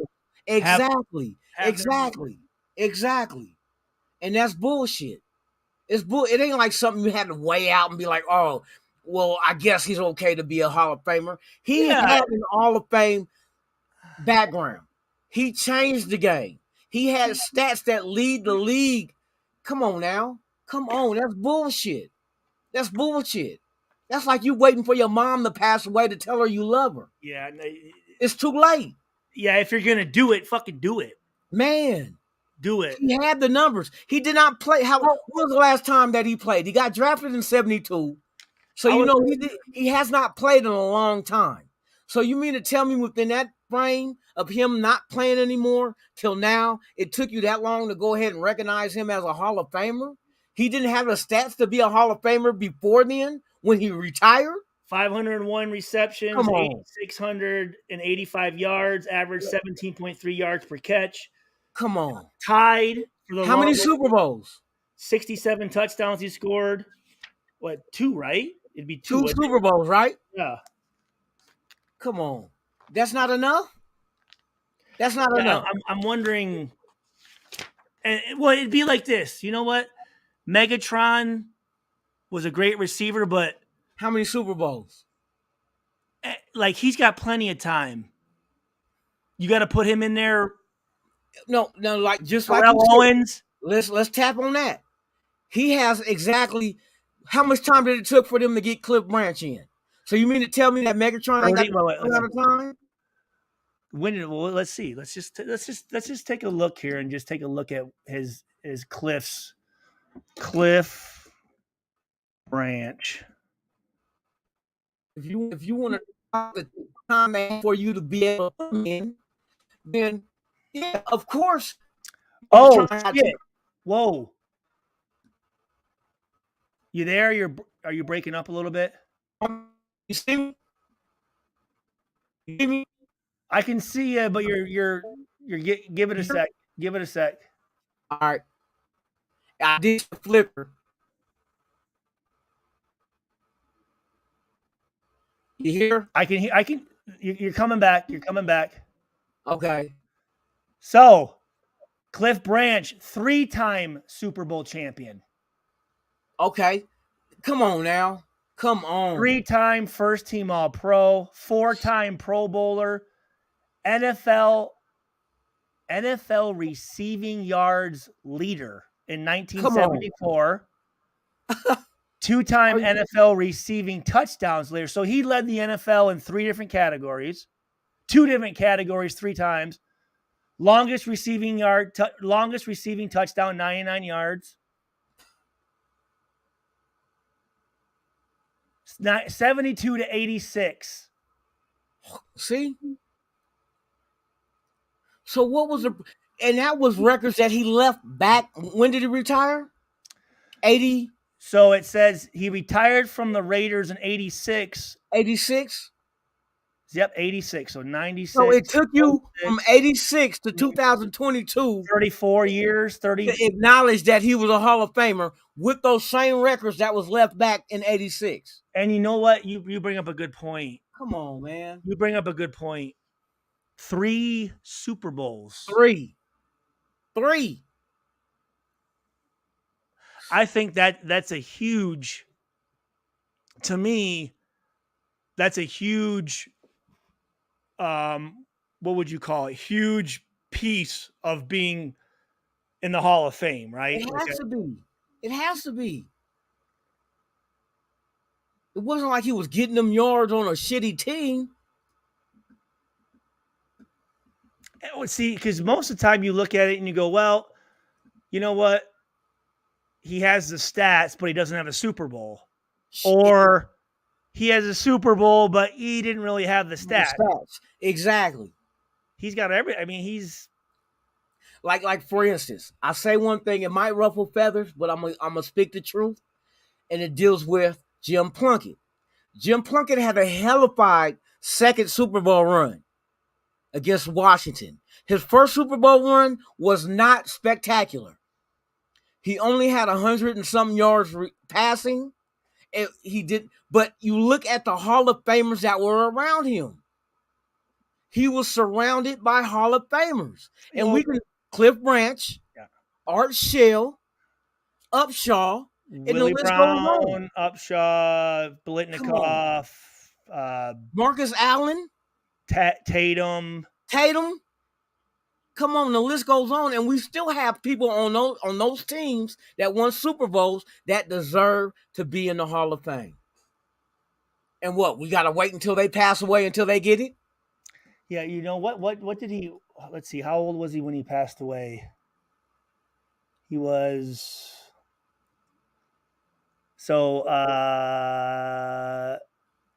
was semifinal. So all right, here we go. He was signed. Okay, Branch played. He also played for the Los Angeles Cobras, an arena league in 1988. No shit. Wow. 1988. Okay, he was cited by the NFL Network as the number 5 on players not in the Pro Football Hall of Fame, noted for his speed at position wide receiver while being overshadowed by receivers of his time like Pittsburgh rival Lynn Swann. Fuck yeah. The fuck out of here. John Stallworth and teammate Fred Blitnikoff, minus Swann, whose numbers were considerably lower. Yeah, fuck you. Branch had comparable statistics to each of those players, as each have over 500 receptions and 8,000 yards. And besides fucking Blitnikoff, I don't even think Blitnikoff has 3 Super Bowls. He's probably just got the 2. No, I think 2. He was a nominee to the Pro Football Hall of Fame and was a semifinalist in 2004. So he was a semifinalist in 04. And where we at now? In 2011. Almost 20 years later, he gets in. So they thought highly of him in 2004 to make him a semifinalist, but all the way to 2022, oh, it's time to get in. It took 18 years to change that. That's That's the NFL and against Al Davis. And see, I remember they said that there was always people that said that was doing the voting on Hall of Fame inductees, that the Raiders had enough in there already. Yep. And that's what kind of killed everybody else. That's bullshit. Yeah, bullshit. let's get some other guys in there. Like, Man. well, no, it has nothing to do with too many players on one fucking. That shouldn't have anything to do with it. It should not, but this is what they have said. That's 14 NFL career, 14-year NFL career. Yep. He was also, did you know he was in track branch set an NCAA championship meet record in the 100 meters with a time of 10.0 seconds in the 1972 NCAA championship semifinals in Eugene, Oregon. Yes. Branch placed fifth. Yep. You knew? You knew that? Okay. Yep. Because I love track and field. The Prefontaine Classic. Yep. Yep.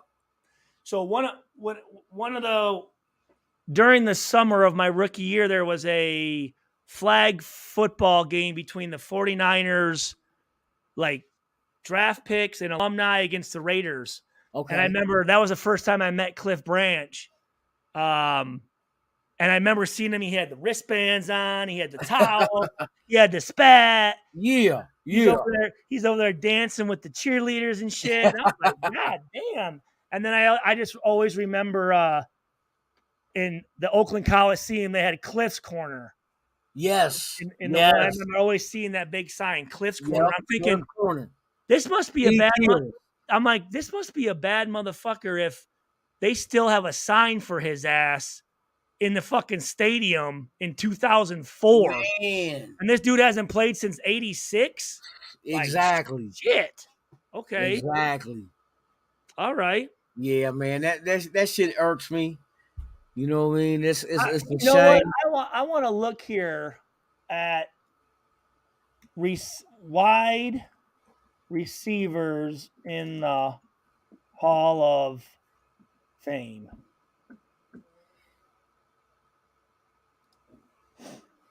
And their stats. Let's take a look at these motherfuckers. So, yeah, Jerry Rice is obviously. Of course. Oh shit. Okay, so wow. So career yard. And again, what stat is the stat? Right? What stat makes a receiver? Is it receptions? Is it yards? Touchdowns? Yes. What is it? What is the criteria of being a Hall of Fame wide receiver? That's what I want to know, because they tap dance around different shit. Also, too, I would probably say, So, Jerry Rice. So let's see. This is has the most career receptions. So this is. I'm not real well.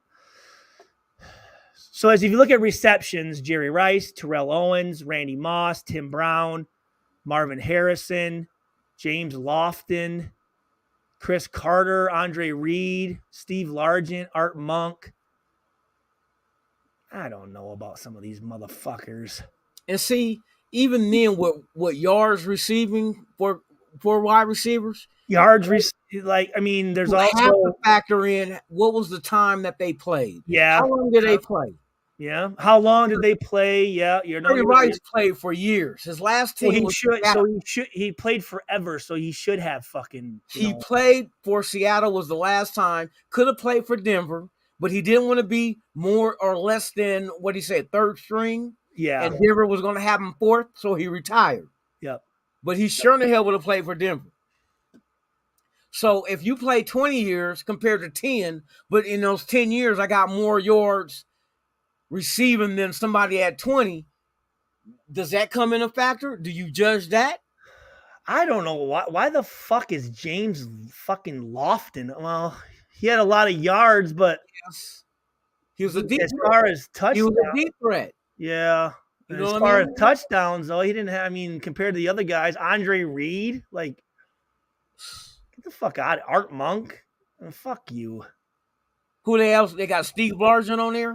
Steve Steve, Largent, Steve Largent, of course. Fucking Steve Largent. Seattle. 13,000. So See, let me see here. that was the main receiver for years. Oh, I see what you're saying. As far as the guys around him, if you're the only fucking guy, you're gonna. Okay. Exactly. I see what you're saying. Exactly. Yep. That's what I'm getting to. Yep. That's what I'm getting to.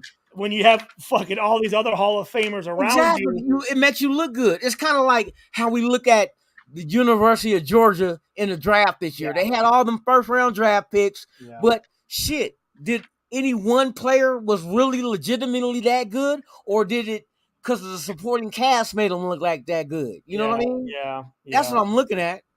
Well, here, let's just compare. I'm going to pull up his stats here and just compare them to these guys, because this has receptions, touchdowns, and yards. So, I mean, that's. Let me take. There's a lot to factor in. But again, a stat, a major one is how many Super Bowls have you fucking won? That too. Did you help win a Super Bowl? Like, so you can't put a Super Bowl win solely on the shoulders of an individual player on a 53-man team. You can't do that. It's a team accomplishment, Super Bowls and playoff wins. That's why I get mad when they do that with Carr. Mean, for me, when I looked at my career, my number one goal in the NFL was to win a Super Bowl. Yeah. Then it was make the Pro Bowl. Okay.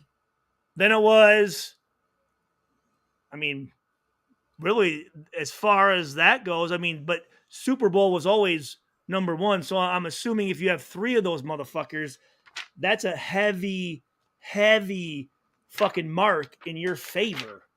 Because you helped get it. Exactly. You helped get it. So it's got to be. Or you're just, it's either Super Bowls or your stats are just inflated. Just so far above everyone else that you just never were able to get guys around you at all, or maybe you didn't have good coaches, but you as a player, just that factors in as well. Like Dan Marino, right? I mean, he had like every fucking category you could fucking think of. So here we go. So receptions. Well, actually, games played too. So Cliff Branch, 501 receptions. So he is okay as far as yards go. Him and Freddie are pretty close. Touchdown 67. So I'm looking here. So if you're looking at these guys, they have definitely quite a few more yards receiving than him. Okay.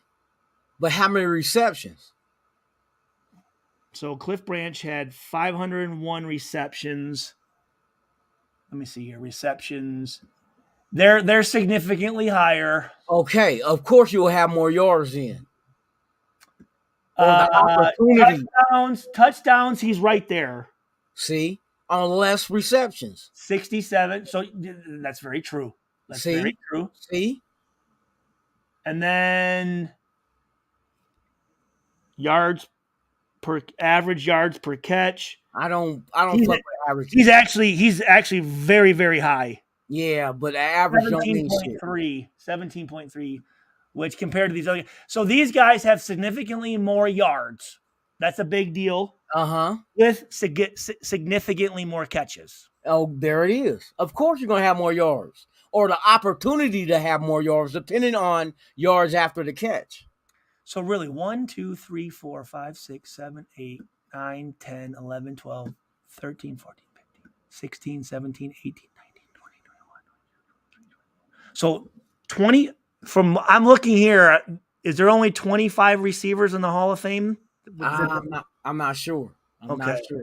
But I'm thinking though, if someone's going to go ahead of him, like, you know, like fucking Chris Carter or fucking Marvin Harrison, like, you better have to go above somebody else. You better have drastically better stats, right? Yes. To have you go in before this guy, right? I mean, that's what I would think. See, and you said something that was very important. The fact that he had 3 Super Bowls. That's stupid. Now, Why would it be any different for a receiver compared to a quarterback? Because Super Bowls is the main thing why they said That's what is I'm thinking. Carr a Hall of Famer or not? And When would guys depend on talk Super about their Bowl. careers, they don't talk about how many Pro Bowls they were in. They show off their fucking. It's Super Bowls. Exactly. He has 3. So what is the argument? What is the discontent with him not being in the Hall of Fame earlier than what you did? Lynn Swan is Come that on now. fucking. It's not even fucking close, dude. Come on. He has. We know this. Lynn Swan has 3,000 yards less. See?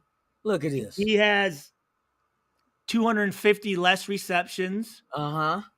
He's got 18 less touchdowns. So, like, why the fuck was and he was in 2001. See? It's a popularity contest. It's like politics. Whoever's the most popular wins. And if you look here, you got Jerry Rice associated with the Raiders, Mm-hmm. Randy Moss associated with the Raiders, Yes. Tim Brown, obviously Mr. Raider, Raiders. and then Blitnikoff, Mr. Raider. Yes. So that's 1, 2, 3, 4. I mean, not Raiders. 3, but 4 Raiders. We got it. What if you played receiver for the Raiders, you automatically fucking. Well, no, just look at the stats. Yep. That's it. Look at the stats. That's all you should look at. It don't matter the team they play for. It don't matter if you liked them or not. Did they produce when they played during their career? Like, who the fuck is Tommy McDonald? You ever heard of him? No.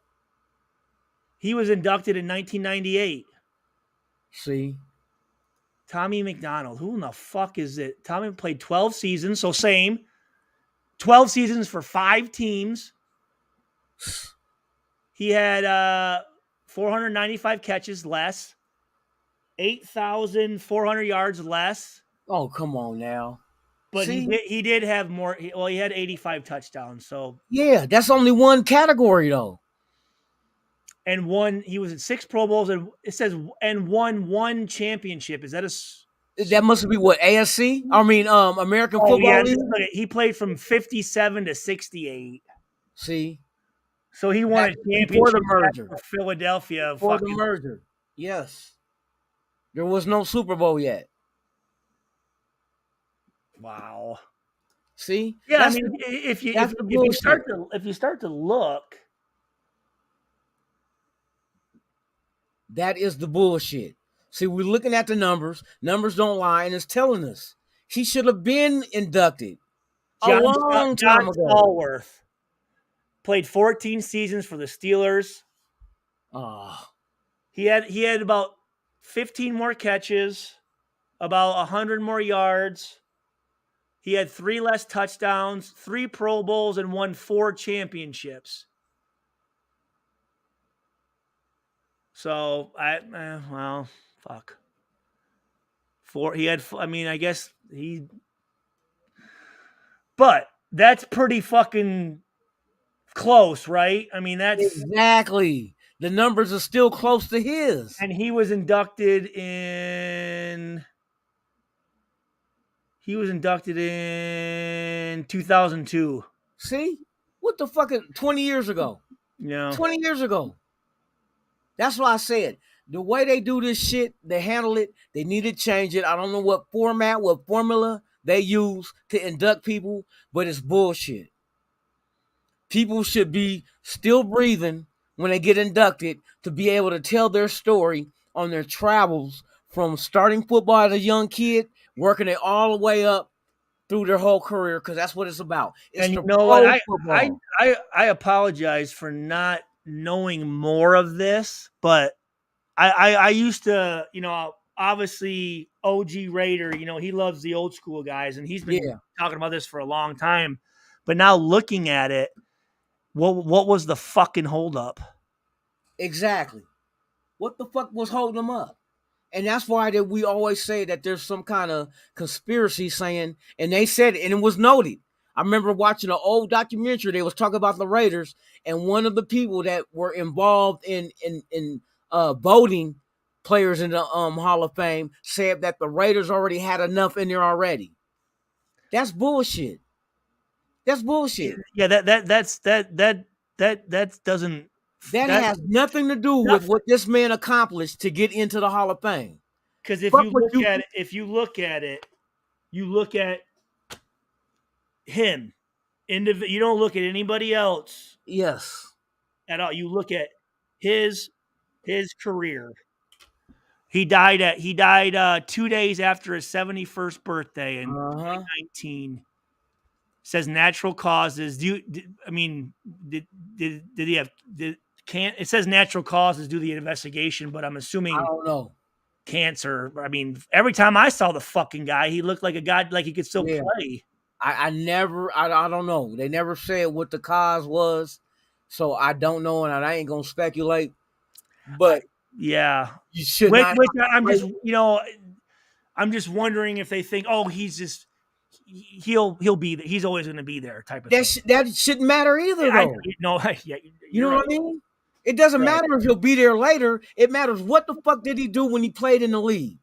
You're right. That's the only thing that gets you into the Hall of Fame. Not if you're going to be alive later on and let other people surpass you who does not have the credentials to surpass you, but yet they do because of politics.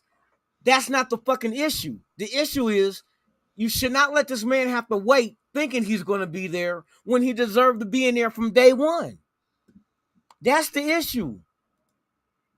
And that's what I have a problem with the NFL, because you letting too many great NFL players pass their time and not be here to be able to get the fucking get the fucking flowers that they deserve as being pros.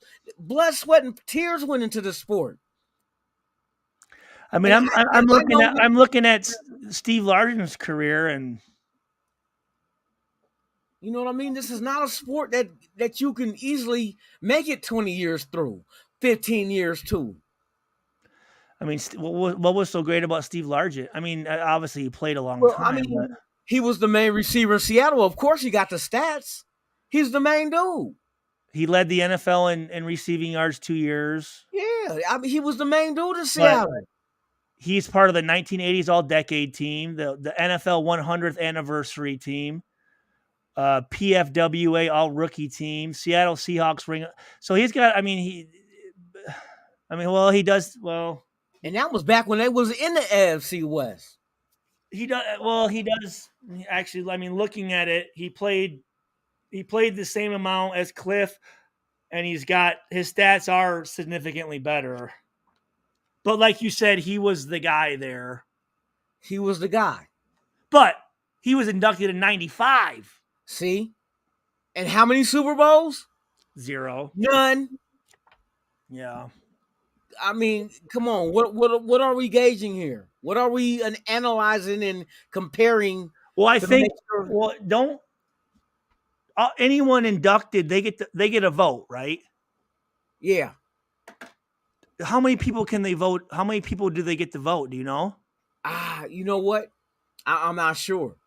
But I think the thing with Cliff Branch was, isn't there like a senior committee that does all the people? Oh, really? Yes. The guys that we forget about. See, he should have been inducted with the regular when it was time back in the day. I gotcha. This is like the latter part.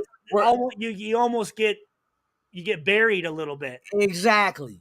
You know what I mean? Because you got everyone wants it's now. It's who I see now. It's fucking yes.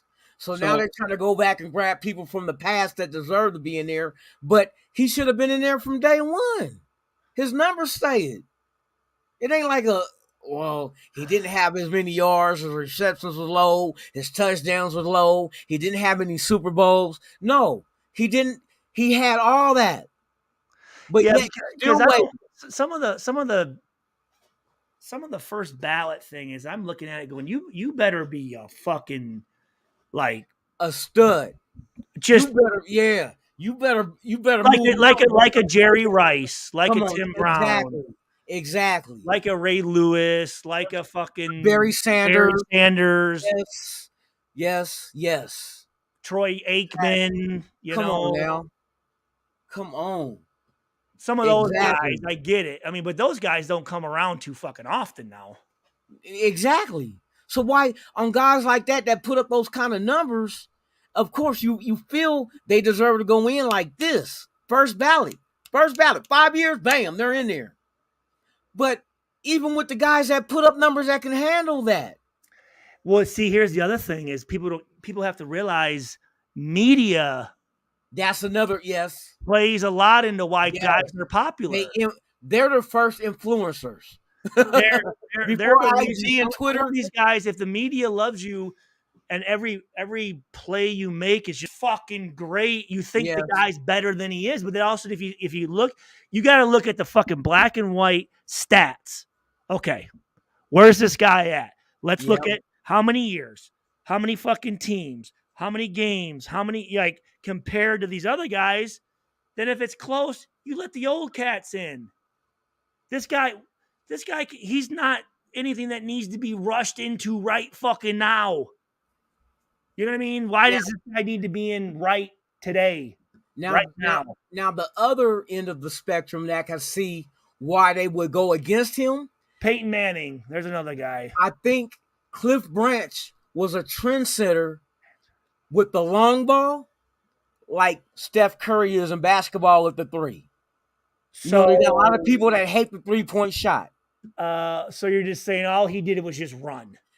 And I think back then a lot of people did not like that in football. They thought it was you see what I'm getting at? You're a track guy. You're just faster than everybody. You're not a better football player. And that was probably part of the game that they did not want to see change. They wanted to see running, short passes, including this player, that player, and not going straight possession. To the possession. Because he was the one that did that. He initiated that stretch in the field. Which makes sense if he was fucking fast as he fucking was. Yeah, that too. You know what I mean? But I think there's some old guys that stuck in their ways that did not like the fact that the game. All he ran was a go route. Exactly. Just like looking at Steph Curry, all he does is shoot a three. That's a fucking great comparison. Exactly. That's what I look at it as. So that's a great comparison. They frown on it. So that's the only way I can see that kept him out. They did not like the way he changed the game. That's a great comparison. Yeah, because Jerry Rice was a possession receiver. He wasn't burning. He wasn't getting past nobody. Nope. After Clifford Branch, the Raiders were the one that instilled that.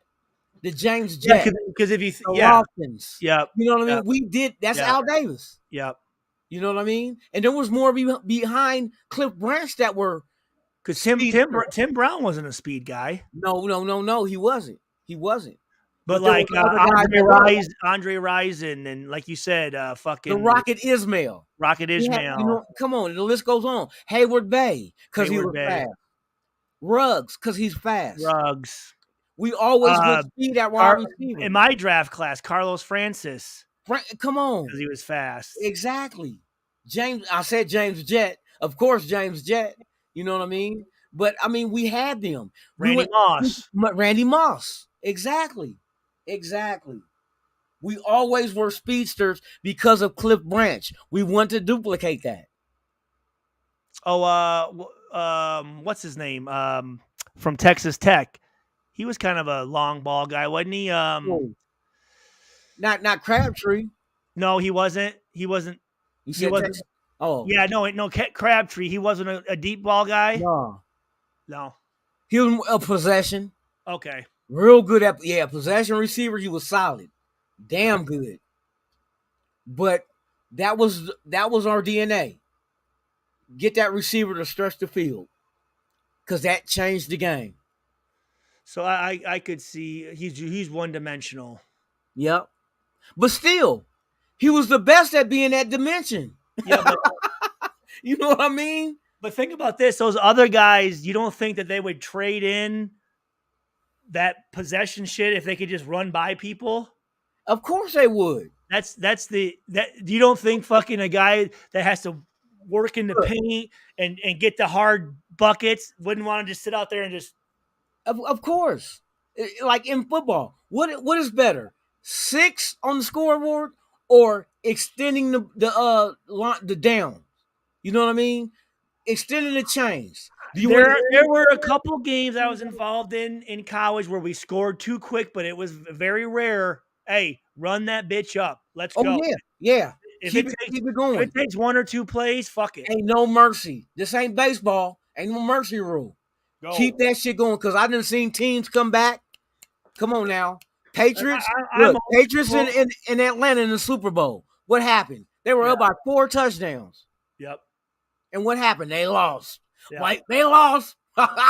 You know what I mean? Shit. And I'm all about controlling the clock and wearing out and wearing people down. But if you can score, let's go. Man, run that motherfucker score up. Run it up. Run it up for real. Fucking do that until they fucking stop you. And man, until they tap out. Okay, we tap. Okay, I was watching and I think it was Cliff Branch. I was watching the motherfucking. Oh no, sorry. It was the Raiders versus the Redskins, and it was on defense where Lester Hayes and fucking someone else, dude. The Super Bowl. The receivers just they just stopped. See, they're just like they couldn't get by. They couldn't get by a motherfucker, right? Washington got their ass whooped. Yeah, they got beat down in that game, that Super Bowl game. Yep, sure enough. But I'm thinking, I mean, here's the thing though: is how many catches did he open up for Blitnikoff? That's another thing. You know what I mean? You know what I'm saying? How many fucking people did he take away from them? Yes, exactly. How many safeties and corners stay on him? Guys like Hendricks and fucking Blitnikoff and those guys get all those fucking receptions. Exactly. Or to let fucking some of them running backs get those yards because you had fucking safeties playing 20 yards deep. Yep. Because if you don't have a deep threat, okay, I'm gonna get at fucking 9 to 8 yards. Exactly. We stacking it. Wow, I never really see. That's the thing. That's the thing I always tell people, man. Do your research. Yep. Because I never really had an opinion because I didn't know enough. But now, looking at the actual fucking numbers, at the numbers, you see. They waited way too long. This guy should have never passed away and got into the Hall of Fame.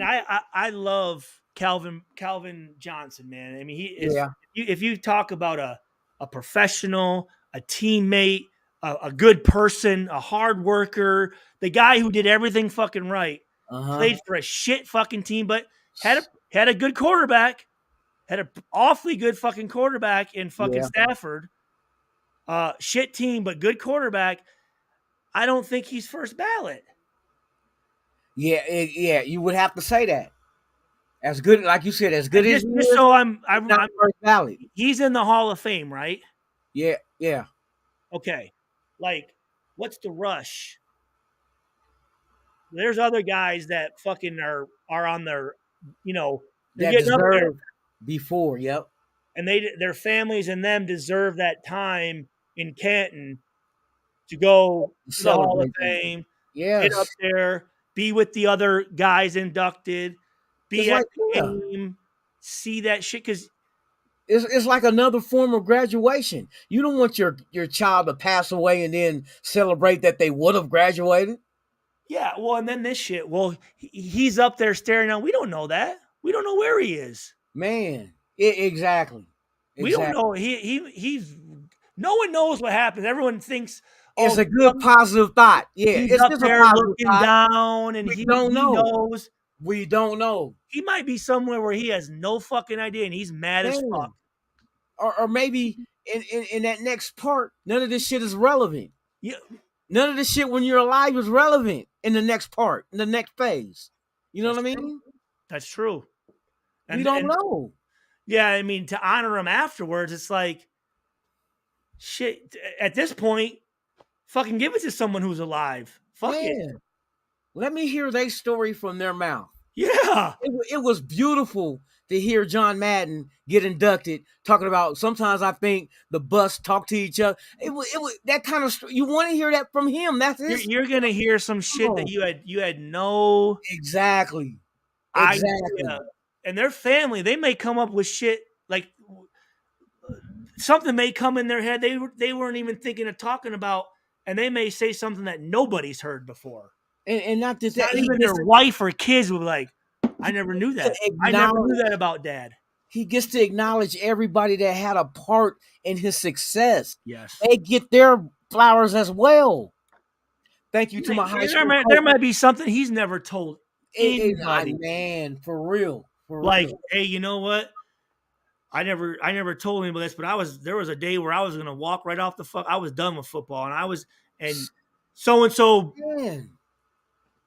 So and so came in with some dumbass sunglasses and a fucking wig on and made me laugh, and then all of a sudden I'm back in it, and that like for real.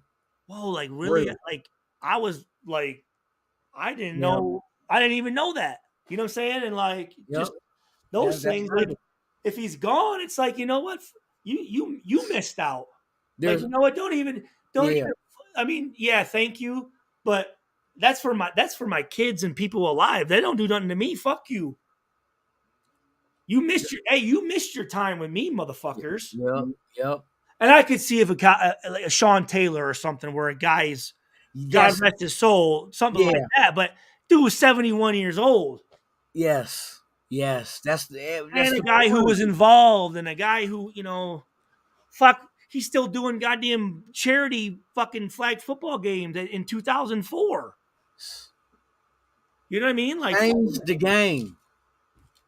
Some of these other motherfuckers, like, just because they were more in an era where their big mouths and their antics make them more of a like, well, shit, I know this guy and I'm aware of his stats because he just talks a lot. Like some of these other guys who the media doesn't hype up and who isn't always out there, who doesn't have a fucking show, or who's not in front of the media. Those guys just tend to fucking, and it takes the NFL and former players to go, no, this guy, not he can come in. If something happens to him where he's dead, then fuck it. But this guy can wait, man. Like, this dude needs to be in. Yeah, most definitely. But you have other, again, when you involve humans, right? Yeah. We make decisions off of shit that really shouldn't be made of emotions and feelings or memories, or when I played against Cliff Branch, fuck that motherfucker. I'm not voting for him. And it's like, are you just saying that because you're mad, or is there like what is it behind that? Because we're not talking about anything personal. We are talking about him as a fucking football player and what he did on the field. Exactly. And the motherfucker has 3 rings. And there's not a lot of motherfuckers that have 3 rings. Count them. Exactly. Especially at wide receiver. No, like, I mean, yeah. Wow. That's, I'm glad. What the fuck? Why did we bring, what the fuck brought this conversation up? What the fuck did we was talking about Cliff Branch. You know what I mean? Just why they waited so long. I know, but what made us? Because we were talking about fucking credit scores, and all of a sudden, and then we just jumped into other shit. We were talking about the game, the game exactly.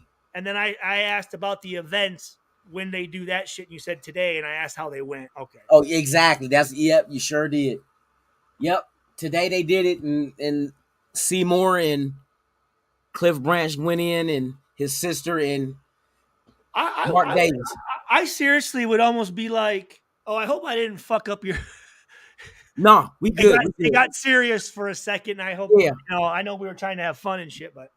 No, it's good. It's good to talk about this kind of shit because, I mean, is it going to continue to happen? Do we have to wait till Lester Hayes pass away?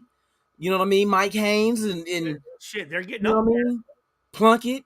They're getting up there. Exactly. But see, it doesn't and matter. Here's the thing. Here's how fucking. So when I went to the reunion, No. Sorry. This was at Woodson's Hall of Fame event at the Kansas City game during the season. Remember when they did that? Yeah. And we were on the bus, and they had all the old Hall of Famers and shit from the Raiders there. And on the bus ride home, I got a chance to sit next to Jim Plunkett, and he was a running back that played for Plunkett when they won the Super Bowl. But anyways, and I said, man, this is awesome to be able to sit and talk to the guys before me and Hall of Famers. And he goes, that ain't me. I ain't in the Hall of Fame. And I'm like, oh shit. I didn't even I just figured he was in that motherfucker. Yeah. I felt bad. I was like, oh, like, cause he kind of had some salt behind, like, I ain't in that motherfucker. I'm like, oh, well, I didn't know what the fuck to say. I was like, oh shit, you know what I mean? But oh shit. Again, you look at it and you go, what's the stat? What comes first? Like, first, we're not even going to mention the guy unless this category is where it should, where it should be. And I've got to believe number one has got to be, did he win a Super Bowl? You would have to think that. Right? You have to think that. And then from there you go, I mean, as a quarterback, let's say, did he win a Super Bowl? Then it's probably passing yards, right? Yeah. Passing touchdowns. Yeah. And then I think at the end, when it comes down, I think if it comes down to like let's say there's two or three guys or two guys that you're like, shit, man, these guys are close. I think the tiebreaker would be how many years, and the guy who did that in the less amount of time is the guy that probably goes in. That's exactly what it should be. That's exactly what it should be. Or you look at it and you go, well, I think that even after that would be okay. Like, if this guy's in his fucking 70s, this guy's in his 30s. We can bring him in next year or the year after that. There's no one complaining about this fucking guy, but this guy, who knows if he's going to be around. Let's let him enjoy that. Because I would think this, you know what? If I'm dead, fuck you, motherfuckers. You don't get to use my fucking name and likeness. Because I don't think it should have anything to do with how old you are. It should be you don't go into the Hall of Fame because I'm 80. No. It's because of the yardage, Super Bowls, the fucking reception. If I'm a wide receiver, all that should come into play for my induction. Not because, he might die tomorrow, let's get him in now. No, because if you get me in now because I might die tomorrow, you're telling me I had the numbers to get me in from when I retired 5 years after the fact, when I was allowed to get in. So what, between 5 years and 30, what the fuck? The numbers ain't going to change. I didn't come out of retirement and play. Well, look at this right here. Raider Bob said Joe Namath is in with a losing overall record as a starting quarterback. See? It's a popularity contest. Like I said, it's but like everyone knows Broadway Joe, right? Everyone, man, with the mink, with the mink and on national TV, inebriated and flirting with the news, and that's all funny and shit. Oh yeah, I know Joe Namath. And how many Super Bowls? Did he win that one? It was just one. Yeah, because you predicted it and he won it. He said he was going to win it and he won. But that was it, though. The Colts, right? Against the Colts. That was it. The Baltimore Colts, right? Yeah, and fucking what's that fucker? Number 19, that quarterback. That was the only one he won. But hey, Joe Namath is in. Why Plunkett with 2 Super Bowls ain't in? Plunkett played a long fucking time, dude. And look at his career, though. He went through the battles. You know what I mean? He retired for a minute. Came back. Let's look at this. New England, the 49ers. Let's look up and he won a Heisman. Come on now. Come on. And he was Native American, wasn't he? Or Hispanic. Hispanic. Yes. Hispanic. Which again, I mean, that's he broke stereotypes. Yes, he did. Yes, he did. So let's see. So I'm pulling up Joe Namath here. So Joe Namath, Again, Joe Namath, a 6'2", 200-pound from Alabama, number 1 pick overall. So he played, let's see, so Super Bowl champion, Super Bowl 3, Super Bowl MVP, NFL Comeback Player of the Year in 74, second team All-Pro 72, Pro Bowl 72, NFL Passing Yards Leader in 72, NFL Passing 72. So 72 was a big year for him. Yeah. 2-time AFL MVP, All Rookie, All AFL, three second team, 4-time All blah blah blah blah blah blah blah blah blah blah blah. So let me see his. Okay, here's his stats. Let me compare them to Mr. Plunkett. Yeah, look at Plunkett in 72. Raiders were a beast in 72. If it wasn't for the immaculate reception, we would have been facing Miami. Yeah, fuck that. Miami that was undefeated that year. Yep. You know what I mean? And I'm pretty sure that undefeated streak would have ended. So here you go. So passing it. So, and get this. So Joe Namath had 3,762 passing attempts. Jim Plunkett had 1,700. See? Half. Passing completions. He had 1,800, Joe Namath. Plunkett, 960. So almost, it definitely a lot better on Plunkett's mark. 12,000 passing yards with Plunkett. Jesus Christ. Holy fuck. Joe Namath had 27,000 passing yards. Okay. That's a fucking shit ton. This is for their career, right? For the career, yep. All right. How many years did they each play? Yeah, let's see. So Joe Namath played 65 to. He only played 12 years. 12 years. What did Plunkett play? Plunkett played. Let's see. What did Plunkett play? I'm not sure on that. Touchdowns. I'll find it out. But touchdowns. Let's see touchdowns. So Plunkett had 80 touchdowns to 81 interceptions. Joe Namath had 173 touchdowns to 220 interceptions. Wow. So more interceptions than touchdowns? You would think this guy's career, he would have got replaced if he wasn't. Man, he would have been benched. Yeah. Twice as many interceptions compared to touchdowns? Yep. Get the fuck out of here. He would have got benched. See? He would have got benched. He would have. And his record, which the guy said earlier, he won 62 games and lost 63. So he lost more games than he won. Yep. All right. Here, let me just pull up Plunkett. See, this is what you have to do. You have to. And he's in the Hall of Fame. Oh yeah, you have to. This is like when people talk about players. This is how I compare guys. I go right to their fucking stats, man. Yeah, that's all that matters. Exactly. Yep. Numbers do not lie. Numbers. They fucking don't lie. I don't go by popularity or who I fucking grew up. No. You look at the fucking numbers, dude. And like I say, the only numbers that can fool you is percentages and averages because you have to know the numbers that back them. There you go. Absolutely. Okay, so Plunkett was the number 1 draft pick in 71. Mm-hmm. Number 1 overall to New England, 71 to 86. So that's 15 years. Okay. So he was with New England, 71, 75, 49ers, 76, 77, and then the Raiders, 78 to 86. So 2 years he was missing out of the league, though.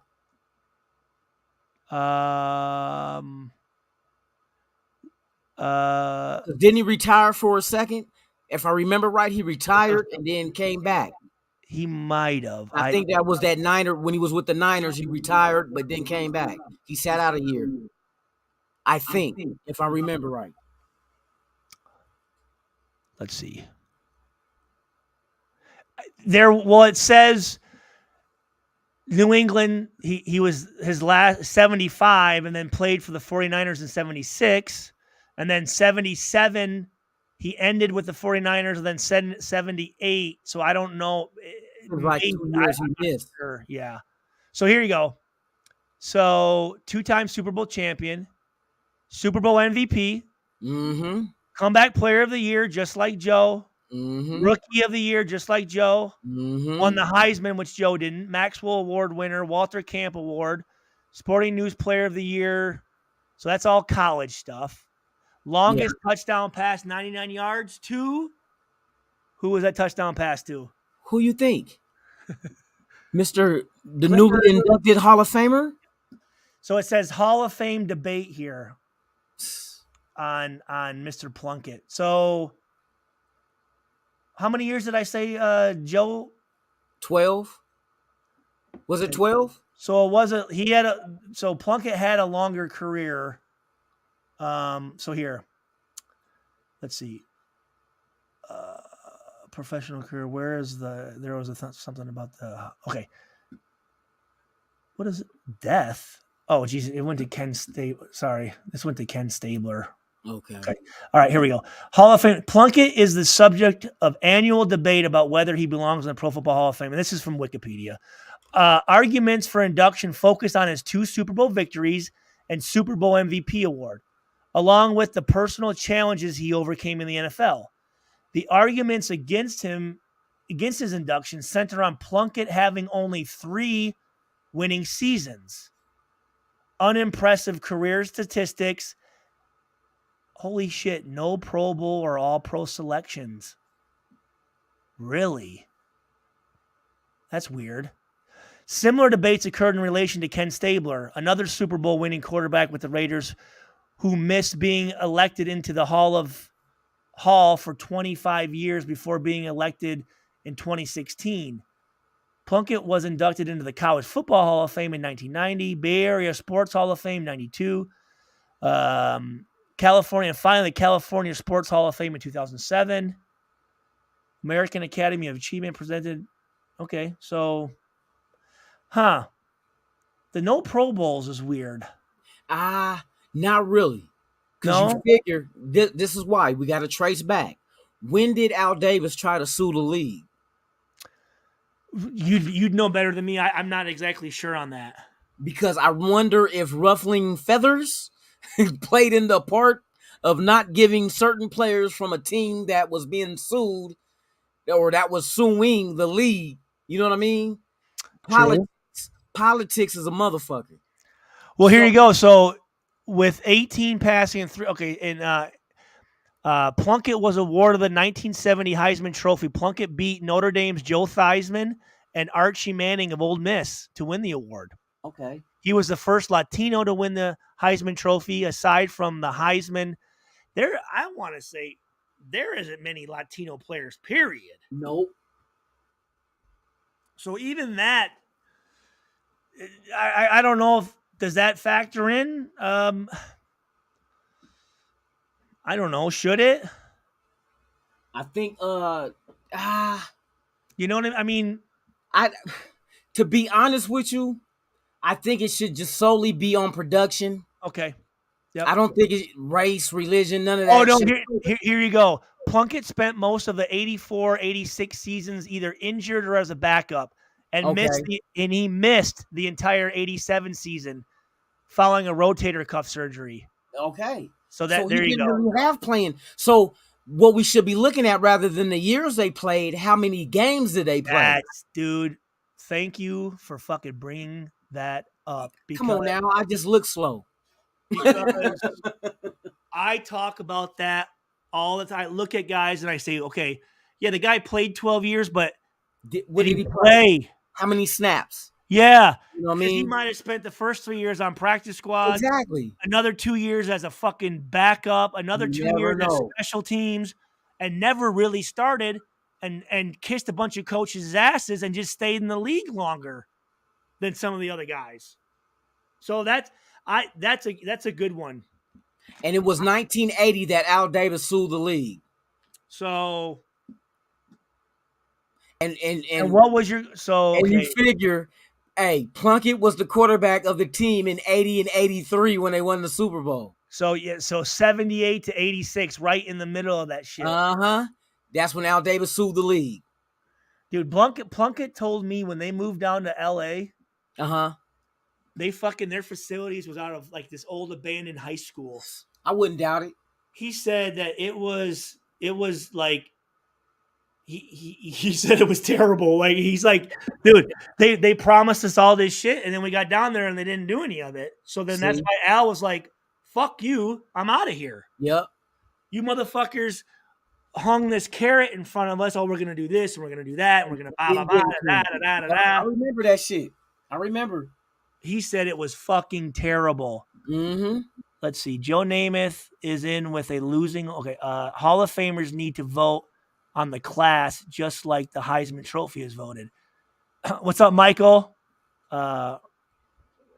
Michael Guerrero, thank you for pulling up, man. Thank you. Everybody in the chat, shout out to you. Michael's the For best. real. Michael's the best. Yes, that's my guy. So, so that would. I wonder how many Raiders players during that time got all after season awards. You know what I mean? It makes you wonder. It makes you wonder. Because they're all it's all supposedly voted on. You know what I mean? It's all voted on, you know, as far as all pro, as far as Pro Bowl, as far as, you know, that type of stuff. Yep. So I could see hold on one sec. Hello? Where are you at?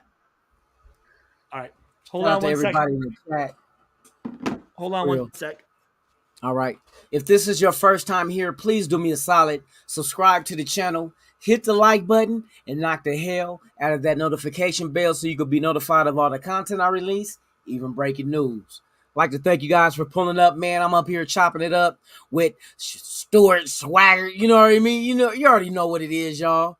You already know what it is. But we're talking about what separates players from getting into the Hall of Fame over others. Because, you know, the instance with Clifford Branch, we felt that he had the numbers to get in years ago. And for them to let him in now after he has passed away is bullshit. These people should be allowed to be able to accept their flowers while they're alive, to give us fans, to tell us the stories of them coming up in football, what got them started, what changed their like positions, or you know what I mean, made them think that, oh, I'm good enough to go pro. We don't get to hear none of those stories. We get to hear hand down stories that they probably told others, but I'm sure there's like hundreds of other stories never told and never would be heard. And that's bullshit, especially as Raider fans. We deserve, not just us, the players that deserve to go in the Hall of Fame deserve the recognition while they still are here. And that's what we're talking about when we're comparing numbers, stats, and basically trying to figure out what is it that the committee looks at to put one player over the other to getting into the Hall of Fame. And we just need shit to be a level playing field. That's all. And you know what? You bring up a good point when you talk about the player getting their moment, because I think just as important that moment is to give thanks of why you got to that deal, right? Yeah. One is how you got there, but also the people that helped you get there. And nobody knows exactly who was a pivotal part of your success besides them. Exactly. So those people that get some recognition miss out because their family made like, hey, this guy, you know, he had but there might be someone that they don't know who is like never brought up, or somebody that all of a sudden they get recognition from a man up there giving a speech for being recognized as one of the best to ever play. Like that can change someone else's life. Exactly. They miss out on that shit, right? Yep. And that's like, true. Again, like I said, like people can say all day long, well, he's up there and he knows. We don't know that. We do not fucking know that he's up there. And to me, like, yeah, my family gets that, but ultimately I'm the one who fucking did the most work to get there, regardless of how many people I had helping me. I'm the one who did it. And you didn't fucking give me that recognition. Fuck you, man. You I know? don't want your fucking award. You can take that shit and eat my fucking ass with it, you know? I know it sounds whatever, but it's almost like, dude, you missed me. You missed me, dog. Hey, I feel you. This is basically what they can do I rip with your it. lips off and kiss my ass with them shits. I rip your tongue out and lick my balls with them. There you go. There it is. There it is. In a nutshell. No Hey. pause. Because you know what you're trying to do, motherfuckers? You're trying to make yourself feel better that you didn't induct me earlier. And that is the fucking truth. That is the truth. The You reason trying I'm to up make there now yourself is feel now better. you're making yourself feel better. Like, oh, see, look. Yeah. Oh, fuck you, bitch. Yeah. You put these other motherfuckers ahead of me that, yeah, I they're great players. But shit, they could have waited. Some of these motherfuckers weren't even born when I was doing my shit. And you motherfuckers are going to wait till I'm dead Yes. to fucking say, oh, well, here you go. Like, what the fuck, man? Yep. That's real. Hey, listen, my buddy just showed up, dude. I want to say thank you so much for letting me pull up, man. Hey, no problem, man. Whenever you're always welcome. Thanks for the and again, don't get caught too much in the preseason shit. Nah. It's just all I would say this, as far as the preseason goes, I would look at two things. Look at the veterans who are fucking taking it serious, right? Like Jacobs. That shows me that he's taking it very serious. I like that. And then just look at the young guys just to see where they're at. Yeah. From the hype and what we saw, can he play football? Okay, this guy can play football. All right, let's develop this guy, right? Yeah. I would just look at those two things as far as win losses, as far as stats, as far as this and that. Because again, not only do we not know the guys on our team that are going to be there, we don't know who they're playing against. Yeah. Only thing the best, I always tell people, I don't say shit until after that first game. And even then I'm like, let's wait to that next one though. Because that next, you're really going to see, you know what I'm saying? Like how things are going. Because then again, how many times during last year were motherfuckers, yeah, and then fuck them, and yeah, fuck they suck, and you didn't really know shit until that fucking last game is when you're like, for real. That's our team. For real. That's our team. So, but again, hey, thanks for letting me pull up. No problem, man. Thanks to everybody in the chats. Thanks, Mike. This was cool though. I like you guys bringing in a little different. Yes. That's the whole plan. That's the whole plan. And I like that because I don't take things too. There's a time we can only be serious so fucking much, man. Yeah, like, for real. Sometimes it's like, dude, like, yeah, the Raiders, but fuck, like we talked about it. We can't. I mean, how many times are we going to talk about? Well, who do we think? Exactly. You know? Like, bring some fun into it, man. I appreciate it. I'll definitely have to look at some of my characters that I know in my background and see if some of them can pull up down the road. So I appreciate it, man. Have a good Sunday. And do the same. When are you going to be on again? We're scheduled to do every Friday at 11 p.m. Pacific and Saturday 11 p.m. Pacific. Okay. So Friday will be Dyrti Raiders channel and Saturdays will be this channel here. Okay. Raiders Allegiance. Yeah.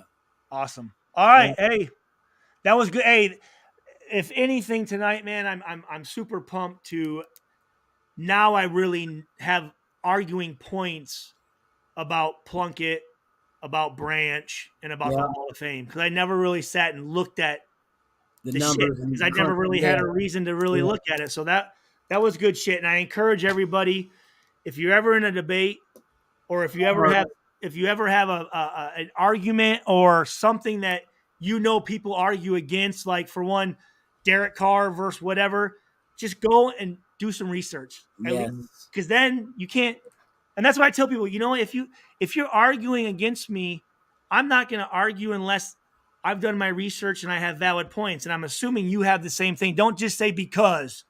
Well, because. He was the best. Well, why was he the best? Why is he better than so-and-so? Or why does he deserve it better than this guy, right? So, all right, motherfucker. Kiss my ass and go Raiders. That's right, Raiders all day. For real. Hey, shout out to Stuart Swagger for pulling up, man. Hey, I enjoyed tonight, man. As you know, we are not this week debuting the Dyrti-Lunatik Show, but I did show you some little snippets and stuff. I hope you guys enjoyed it. But next week we shall be on schedule and ready to release some new shit. So I hope you guys are here next Friday, 11 p.m. Pacific on Dyrti Raiders channel. And then following up Saturday, live repeat. It's a live repeat here on Raiders Allegiance with yours truly, Lunatik Raider. Thank everybody that done pulled up. Everybody that is watching, if this is your first time here, please subscribe to the channel. Hit that like button and knock the hell out of that notification bell so you can be notified of all the content I release, even breaking news. Man, it's been a blast. It's good to talk facts, Hall of Fame facts. Why did it take Cliff Branch to get into the Hall of Fame so fucking long when we could have did it when he was still alive and give him his flowers while he's still breathing amongst us? But we never know why, but we can always assume. But the numbers are there. The numbers been there ever since he retired. They never changed. He never came out of retirement to add to the numbers or whatnot. Why they did it, I think it's bullshit. I think it's politics. I heard that they say that there's too many Raider players in the Hall of Fame already and that they don't need any more. So that was one thing I heard years ago, and I would not doubt that is the case now. Slowly but surely they're letting us in there because we still have a few others who deserve to be in the Hall of Fame, and hopefully they give them that notification and that notoriety of being in the Hall of Fame while they're still alive amongst us. So with that being said, man, hey, everybody out there, enjoy your Sunday. Be blessed. We will be here Monday morning, 7 a.m. Pacific, 10 a.m. Eastern. It is the Good Morning Raider Nation show, live podcast with yours truly, Lunatik Raider, right here on Raiders Allegiance every Monday through Friday. Same Raider time, same Raider channel. Thank you guys for pulling up, man. And man, like I say, enjoy your Sunday. Be blessed. Don't let nobody eat food off your plate. That's your motherfucking plate. You know what I mean? Hey, that's your motherfucking plate, man. Hey, Cleopas Jenkins in the motherfucking house. You know what I'm saying? But yeah, with that being said, man, you guys enjoy. And I will see you guys Monday morning right here. Good Morning Raider Nation live podcast. I'm Lunatik Raider. This is Raiders Allegiance. I'm out.